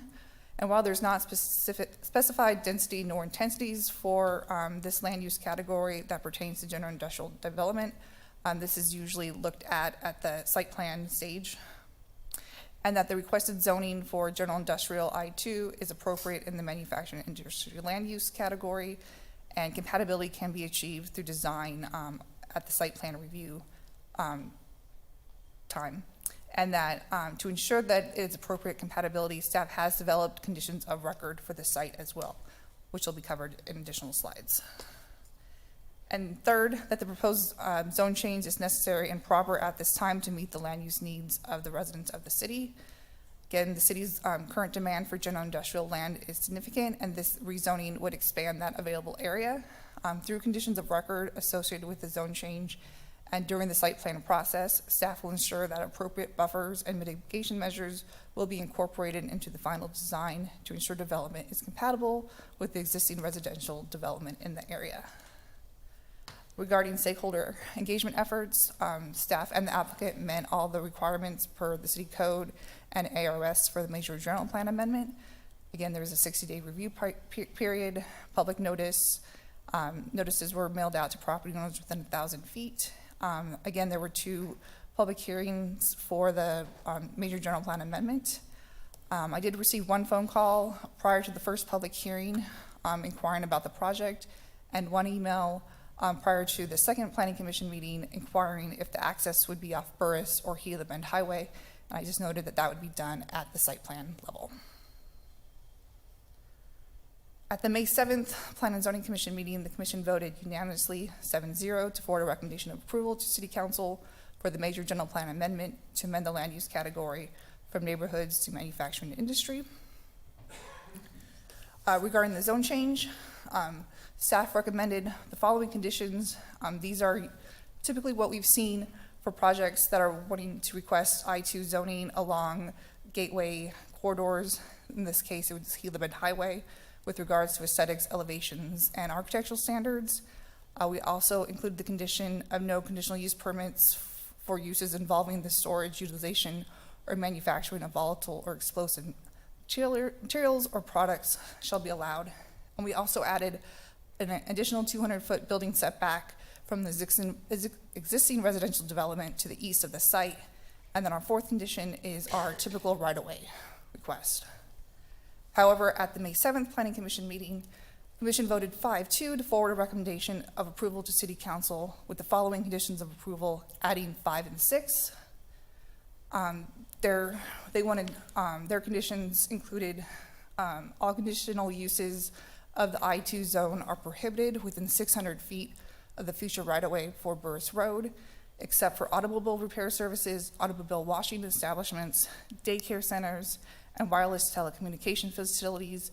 Additionally, fertilizer manufacturing and battery storage with S building occupancy are prohibited as permitted uses within the 600-foot buffer, provided that battery storage is permitted as an accessory use, and that data centers be prohibited throughout the site. Since the Planning Commission meeting, the applicant has reached out and they are opposed to these additional stipulations. Staff also finds these additional conditions to be unwarranted, as the uses prohibited by Planning Commission are each a separate separate conditional use permit that requires Planning Commission review and a public hearing process. Through the CUP process, the city retains the ability to evaluate site-specific operational characteristics, compatibility with surrounding development, and potential impacts on adjacent properties on a case-by-case basis. As such, staff finds that the additional blanket prohibition exceeds what's necessary to ensure compatibility with surrounding land uses and denies the applicant the opportunity to propose such uses as other similar landowners with industrial zoning would be allowed to do. So with that, staff recommends the following conditions of record to council, with item 5 added to reflect the additional prohibited items that the applicant has agreed upon, as highlighted below. So with that, that concludes my presentation. Happy to answer any questions the council may have. Okay, thank you, Jacqueline. Any questions, comments? Sean? What was the intention of the 600-foot setback by the Planning and Zoning Commission? Why did they extend that from 200 to 600? They just felt that there should be additional buffers and uses. Additional buffer from that neighborhood? Not, with, with Western Manor being to the east of the site. What's the city's typical setback on a? 75 feet from residential development.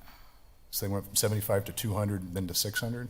Do you know how many acres that pulls out of that they can't develop or that they can't utilize? They can utilize it, but they can't use it for I-2, right? Correct, yeah. In the applicant's presentation, she goes in a little more detail on that, but it's basically the parcel that's along Burris, so it's about 13 or 14 acres. 13 or 14 acres. And just as a clarification, there are still I-2 uses that they could do there. Yeah. They just removed, the Planning and Zoning Commission just effectively removed about 21 conditional permitted uses and, or conditional uses, as well as 2 permitted uses that otherwise would be allowed in similarly situated properties. Right, okay. So it would still have to be a conditional use permit for those things that what were the 2 that they allowed, or that they? Well, I think they allowed 4, and Jacqueline can show that, you know, of the ones that are in there. But they allowed, I think, automobile repair, automobile washing, daycare centers, and there was one more. I can't remember. Wireless Yeah, wireless telecommunication. But the other 21 that are listed would just have that 600-foot, buffer, which staff's recommendation was, Go back to have a 200-foot buffer from any, thing there. And understanding that any conditional use permit still requires that you follow the conditional use permit process. So my belief of kind of staff's position here is that by just banning certain uses in an area, you've essentially skirted the conditional use process without going through and allowing the applicant to try to show you how they can buffer it and how it can be made safe. And generally, Planning and Zoning Commission's authority and charge under the code is to hear those, subject to those standards, and of course make recommendations at that point as to how it can best be made compatible, or in certain cases, even decide to say we don't think it can be made compatible, subject to appeal rights to the council. Right, so it's not guaranteed, if they go through conditional use Correct. process. Now, is that because of the housing that's across Barris there? Because there's really a vacant lot there right off the corner. I think that's where he's talking about. Look, I think in the it's housing. speculation at this point, because I don't think there was a big record, there. I think Planning and Zoning can certainly speak for itself. It is certainly what their recommendation was. Right. Again, as Jacqueline said, I think the staff's position is if you're talking about trying to protect uses along Burris Road, which would make some sense, right? To say it's a big corridor. But beginning at McMurray, all the way to Courtson is all I-2 along Burris Road with no such restrictions. Right. South of Gila Bend, from Gila Bend all the way to almost Selma, where the city limits end, you have I-2 with no restrictions. And I think that's what staff's original position was, and that's why staff is taking a position that is different than that of taken by P&Z, which normally we don't do. But in this case, we thought that staff still felt that. Did staff recommend the 200-foot setback, or did staff come in at the 75 and then the applicant move it to 2, or how did that work out? No, staff recommended the 200 and the Staff applicant recommended. was okay with that. Okay, they were okay with that, okay. Any other questions? Bob? Is the developer appealing that? Are they resisting the 600 foot, or are they okay with that? Yeah, they weren't, the applicant's here to speak on that. They can add a little more language, detail on that, but, they weren't amenable to that. They were opposed to the additional stipulations. And I think we were going to hear from the applicant, right? If you would like to come up now, that would be great. There might be some more questions, but if you can give us your name, please, address. Thank you, Mayor and Council. Jessica Sarkissian, representing the owner here. Thank you. I always figure out which way I'm pointing this thing. But yeah, I'll go into discussion about, the hearing. They had the meeting minutes from that as well. But I'll just go through the project, and then we can get into the additional stipulations. And as Jacqueline mentioned, we were agreeable to the original conditions suggested at the Planning and Zoning Commission. and then we can discuss what happened at the end. So again, this site, which Jacqueline already mentioned, it is the general plan amendment as well as a rezone tied to it. Which way am I pointing? Where is it? Down? Okay, there we go. So here's the site, as you can see, surrounded by a lot of vacant area, but it's also a lot of that area you'll see on the zoning is zoned industrial. So we are doing the comprehensive plan amendment. The rezone request is to I-2 on the little over 68 acres to develop industrial uses similar to the surrounding area. It is in an opportunity zone designated in the general plan. Here you can see with the industrial manufacturing industry overlay as well. So it is an area that is slated for this kind of development.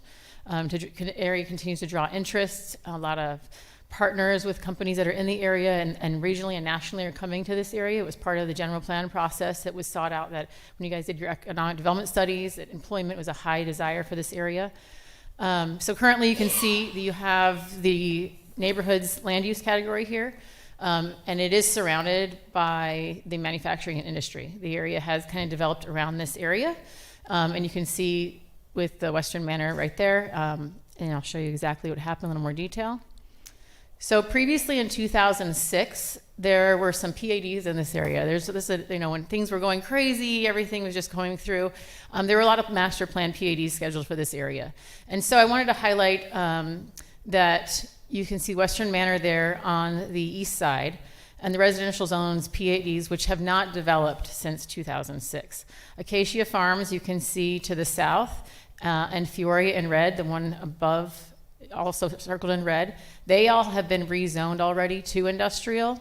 And Westfield Park still remains undeveloped, which is just north of it, but it also has not developed. And it has not received any interest in developing as residential as such. And so it's anticipated, the property owner, is probably looking for something future, but it's a long-term property owner. So we envision that will probably also go industrial. And this area is just completely transformed to an industrial. And you can see the original PAD from 2006, where you can see the residential area in there. But yeah, everything around here has kind of seen, which you'll see with the zoning. And so with the comprehensive plan amendment, Jacqueline, thank you, general plan, she went through the goals and its development going economically directly for this area, supporting areas which were rezoned directly across the street on the south side. So it's definitely an assistant. So the current zoning you can see here, you can see those two residential areas that are now zoned actually industrial to the south and then skip over to the north. This area is definitely developing, and so we're looking to go into the I-2 category. So again, we're agreeing with the city's stipulations to ensure architectural diversity along Gila Bend Highway. Screening of outdoor from adjacent properties is required. Not allowing utilization of explosives or volatile products. And we also agree to the 200-foot building setback from residential zones. We also agree to all the other requirements that the city has in place for the site plan process, and going through the process, we have no issues with any of those requirements. So that's where we were when we came to the commission. We've had public input. As she mentioned, I received a call as well from a neighbor in Western Manor asking questions. We have signs posted. They've been posted since April 8th. And we have received no opposition, no letters of opposition, no calls of opposition to myself or to staff, no emails against or for the project. So people are aware of it. It's been out there, but we don't have anyone that we were aware of until after the commission that had comments. So we provided modified conditions of record for number SIP 5, which the Planning Commission added. So at that hearing, we actually were going through this same process. And there was a motion and a second to accept staff recommendation conditions as provided. A full motion and second. And then before it was voted on, a single commissioner said, I would like to add something. And so we had gone through the discussion, and it was something that was just kind of a last minute add. And it was just, the discussion was, what do you think? Yeah, sure, that sounds fine. But we kind of were like, what's just happening? This takes out almost 10 acres of our property. And so we came back understanding their concerns, because again, as you mentioned, It's a stipulation, a speculative about what Western Manor needs or wants, or, you know, what the 200 feet would look like. So we came back and said, oh, obviously there's some uses in the industrial I-2, which are never going to happen here, aren't compatible. So we added these stipulations to 5 to completely revise it, to eliminate those uses that we all know we don't need: a sewage treatment plant, railroad switching yard, racetrack, airport, heliports, excavation, you know, homeless facilities or charity dining facilities in this location was their concern. And so we said, yeah, sure, take those out. So that would be the revision that we suggest, rather than taking a blanket to all of those 20 some odd uses, which have to go through the public hearing process anyway. When you look at the uses that would be remaining that they're suggesting, it's very much a commercial. It takes the industrial to commercial type use. So here the 600 feet came from squaring it off. It was an ambiguous number. It's not a number used in planning. It's not used in anything. You know, the 75 feet, typically you get a 100-foot setback when you go next to residential from industrial. We agreed to the 200. And then the 600 feet is just exactly what that distance is from that road to the end of that, to just square it. So that's where that came from. Other than that, there was no explanation of where. It was just a square. And so that was their thought process. That is a very large square. Takes a lot of the property out. Opportunities for things to happen across, or buildings to go across the line and have parking there, or just different things. And so for that reason, we just don't feel that that's appropriate. And then here you can see, like, here's the actual site. So here's the 75 feet is what the original code is requiring. We have gone to 200, and then they're asking, the one was asking for 600, which it seemed like commission just kind of went along with. And so that's kind of just a description of what that does to the site. And it makes that whole piece commercial, which is actually what the southern piece actually is currently. And so that's what we were talking about. So it's staff, the code versus staff versus commission, and we are fine with the 200. There's going to be, you know, other kind of setbacks, screening, landscaping, parking, all kinds of things going on there that it'll continue to buffer even more. And so with that, if you have any questions, I'd be happy to answer them. But yeah, we don't feel that these additional stipulations are required based on the fact that it's a public hearing process to go through these. They will have the opportunity to come and see it and dissect it. And at that time, there would be a site plan, as it was mentioned, which will show you a lot more detail. You'll have more information on the users, more requirements at that time to show if there's any materials or what's going on. But right now, it's just all speculative of what could go in. We still have to come through the process for site planning and everything else. So that's with respect, we just request that you use the modification that we provided, and staff, I believe, is supportive of that as well. Thank you. Thank you. Okay, let's see, any question for the applicant here? Any No. questions? No, go ahead. I was just going to ask, was there any residents of Western Manor that did show up at planning and zoning and it was opposition, and was really pushing for that 600 feet? No, as mentioned, nobody has showed up for the hearings, but also, unless, I don't know if somebody's here, but the one call was from a neighbor in Western Manor just asking what was going on. And I guess both of us explained, what was going on, and they had no further comments or questions. Okay. But yeah, that was, because they didn't follow up with that. I give them Jacqueline's number, and so they called her to verify, because I'm always like, check with staff, make sure I'm not, Right. So, but yeah, there's nothing since then.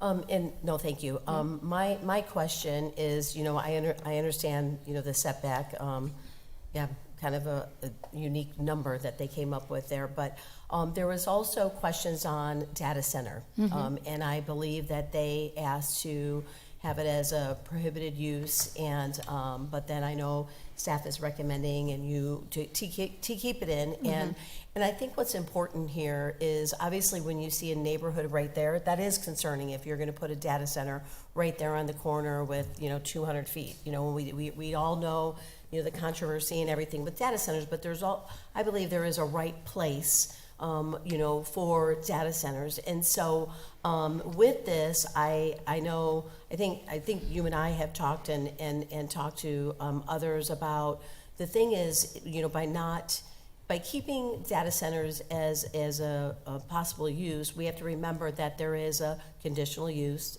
permit process that has to go through, and that they would have to go through. So to show that this is, they're bringing in all the resources, whether it's water, power, noise, all of that comes into play with a conditional use permit. And that's why we, as a council, decided to put that on applications in a I2 zone. That's correct, to put the conditional use. So I wanted to see if Larry if you can just kind of remind us and the public, what that means, because I know the data center thing is going to come up, and so I just wanted to clarify, why that you are still recommending that it's okay to keep it as use, because we are going to put in that conditional use process. Madam Mayor, members of the council, a couple of things to remember on this particular case is that, number one, it is a hard zone to I2. It's not, I know the mayor and council has heard other planned area development plans, and various developers have taken different positions on whether or not to allow it as a not allowed within the PAD. In this particular case, the applicant is electing to maintain that particular land use. But to your point, Mayor, the conditional use permit would be required in an I2 zone for a data center use, among many others uses that are currently included within that land use, within that zoning district. I think the important thing for our community to know is that when council elected to go down the conditional use permit process, particularly for a data center, and probably much like other uses, you're looking for various conditions to ensure that there's going to be some compatibility. What we've heard at this point as a staff on these items are topics such as water, power, and noise, and just to name a few, that ultimately the applicant would have to actually resolve those matters, perhaps even set thresholds as part of the conditions that would come through. Obviously, the Planning and Zoning Commission would hear conditional use permits. Mayor and council would serve a bit would serve in an appeal capacity if one was denied. But essentially, the idea is that you're adding conditions that will ensure that that the development is going to be compatible with the neighboring areas at that point in time. So part of that is if we had to add additional a buffer at that time, that could also be when you talk about compatibility. Yes. And if that even came in, do you feel, is that something you're looking at? Is that why you didn't want to take that, or you wanted to keep that in? Is that? This site is not large enough for a data center. Okay. As is, it would not be possible. Right. The reason we wanted to keep it in is that the technology of it has changed so drastically over the last just even 10 years. Oh. We don't know what manufacturers may ask for, if it's a smaller platform, if it's something we don't know what it looks like. Right. So we didn't want to take away something that could work maybe on the western side, or maybe a small platform within its own building for whatever company, because you're getting some pretty intense big companies here that might want something on site. Right. And so we just wanted the ability to have, if something ever does come in the future, that would work on the site. If that's a deal, if they want that part of their company to be at their site, that's an option. Right. But as is, the site is too small, and it's not going to fit so that's not what we're looking for right now. That's not who we're talking to at all. Right. But that was the concern, is that this technology changes so quickly. We don't know what it will look like in 10 years. So, Thank you. Makes sense. Okay. Any other questions, comments? No? Okay, so we have a resolution first. Resolution number, please. Do we have to, adjust this or no?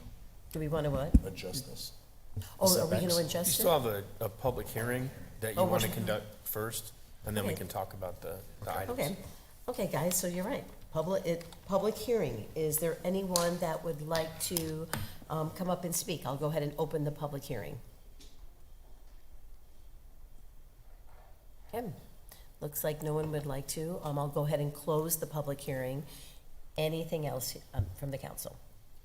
Yeah, I'd like to make those adjustments back to 200 feet and remove those restrictions on the data centers and give the applicant kind of what she's asking. So when we get to the ordinance, the Okay. ordinance that staff has drafted That's in was the this. staff recommendation. Okay. So it has, as modified by the applicant, so those additional uses that the applicant said that they would prohibit, the airport, the heliport, thing Right. of those nature, are included in the ordinance as presented. Okay.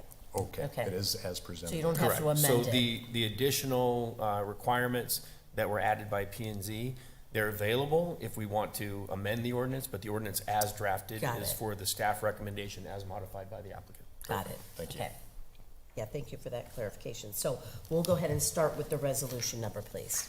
Okay. Resolution number 5273.44.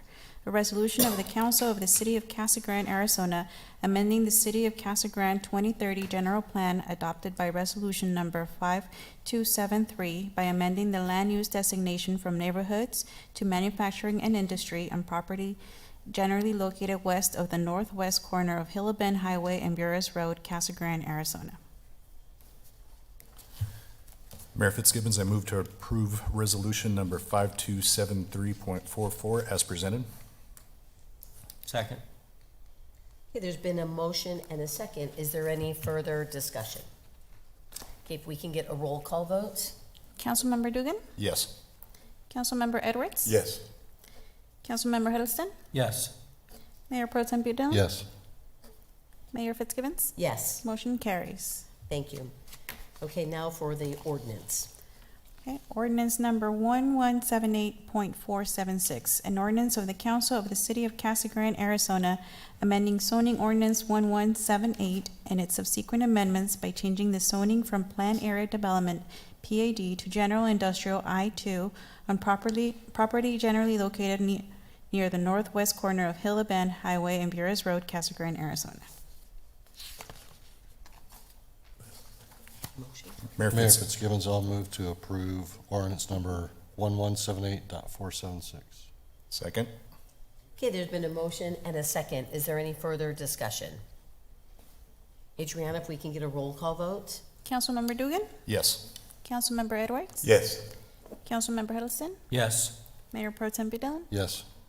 Mayor Fitzgibbons? Yes, Motion carries. thank you. Okay, thank you. And we'll go ahead, since we have an executive session, we'll start with reports. First of all, thank you for the Girl Scouts for staying. I appreciate you guys staying and for this exciting meeting, right? I'm sure you learned a lot, but we appreciate it. Thank you to the parents again. So we're gonna go, we'll go ahead and start with reports. And so, how about if we start with you, Anthony? No reports. No reports. Okay. Brett? No reports, other than I am looking forward to 4th of July celebrations, celebrating 250 years as a wonderful country, and Yes. just looking forward to that. So Amen. looking forward to seeing people there. I'll be there before the fireworks. Okay, thank you. You'll be there too, Bob, right? I don't know. Okay. Any report? No report. Okay. My only report is that animal care facility, when I was out there, just want to acknowledge, that the community, those animals are very hot down there. If you guys got time, go down and adopt them. Hopefully it draws a little bit of attention, having it in the papers and stuff, that those animals are in need down there, and they definitely need good homes to go to. Yeah. So that's my only report, is it is warm. They showed me the temperature in that room, it was 91 degrees in there, so, yeah. And that was with the swamp coolers running and all that stuff, so, Wow. yeah. Okay, good. They can't get that air conditioned soon enough. No, I can't get Okay. it soon enough. Thank you, and happy birthday. We heard you had a big birthday. Yeah, last birthday, week. Flag Day, yeah. Okay. And yes, community services, I know some of them are here, 4th of July, big event coming up. For those of you that want to attend, it's Saturday, July 4th at Paul Mason Sports Complex, and it's 7 to 10 p.m. with all kinds of performances, activities, food, and the fireworks start at 9 p.m. So again, thank you to all of our community services. And please, for those of you that are doing, lighting up fireworks at home, remember the animals.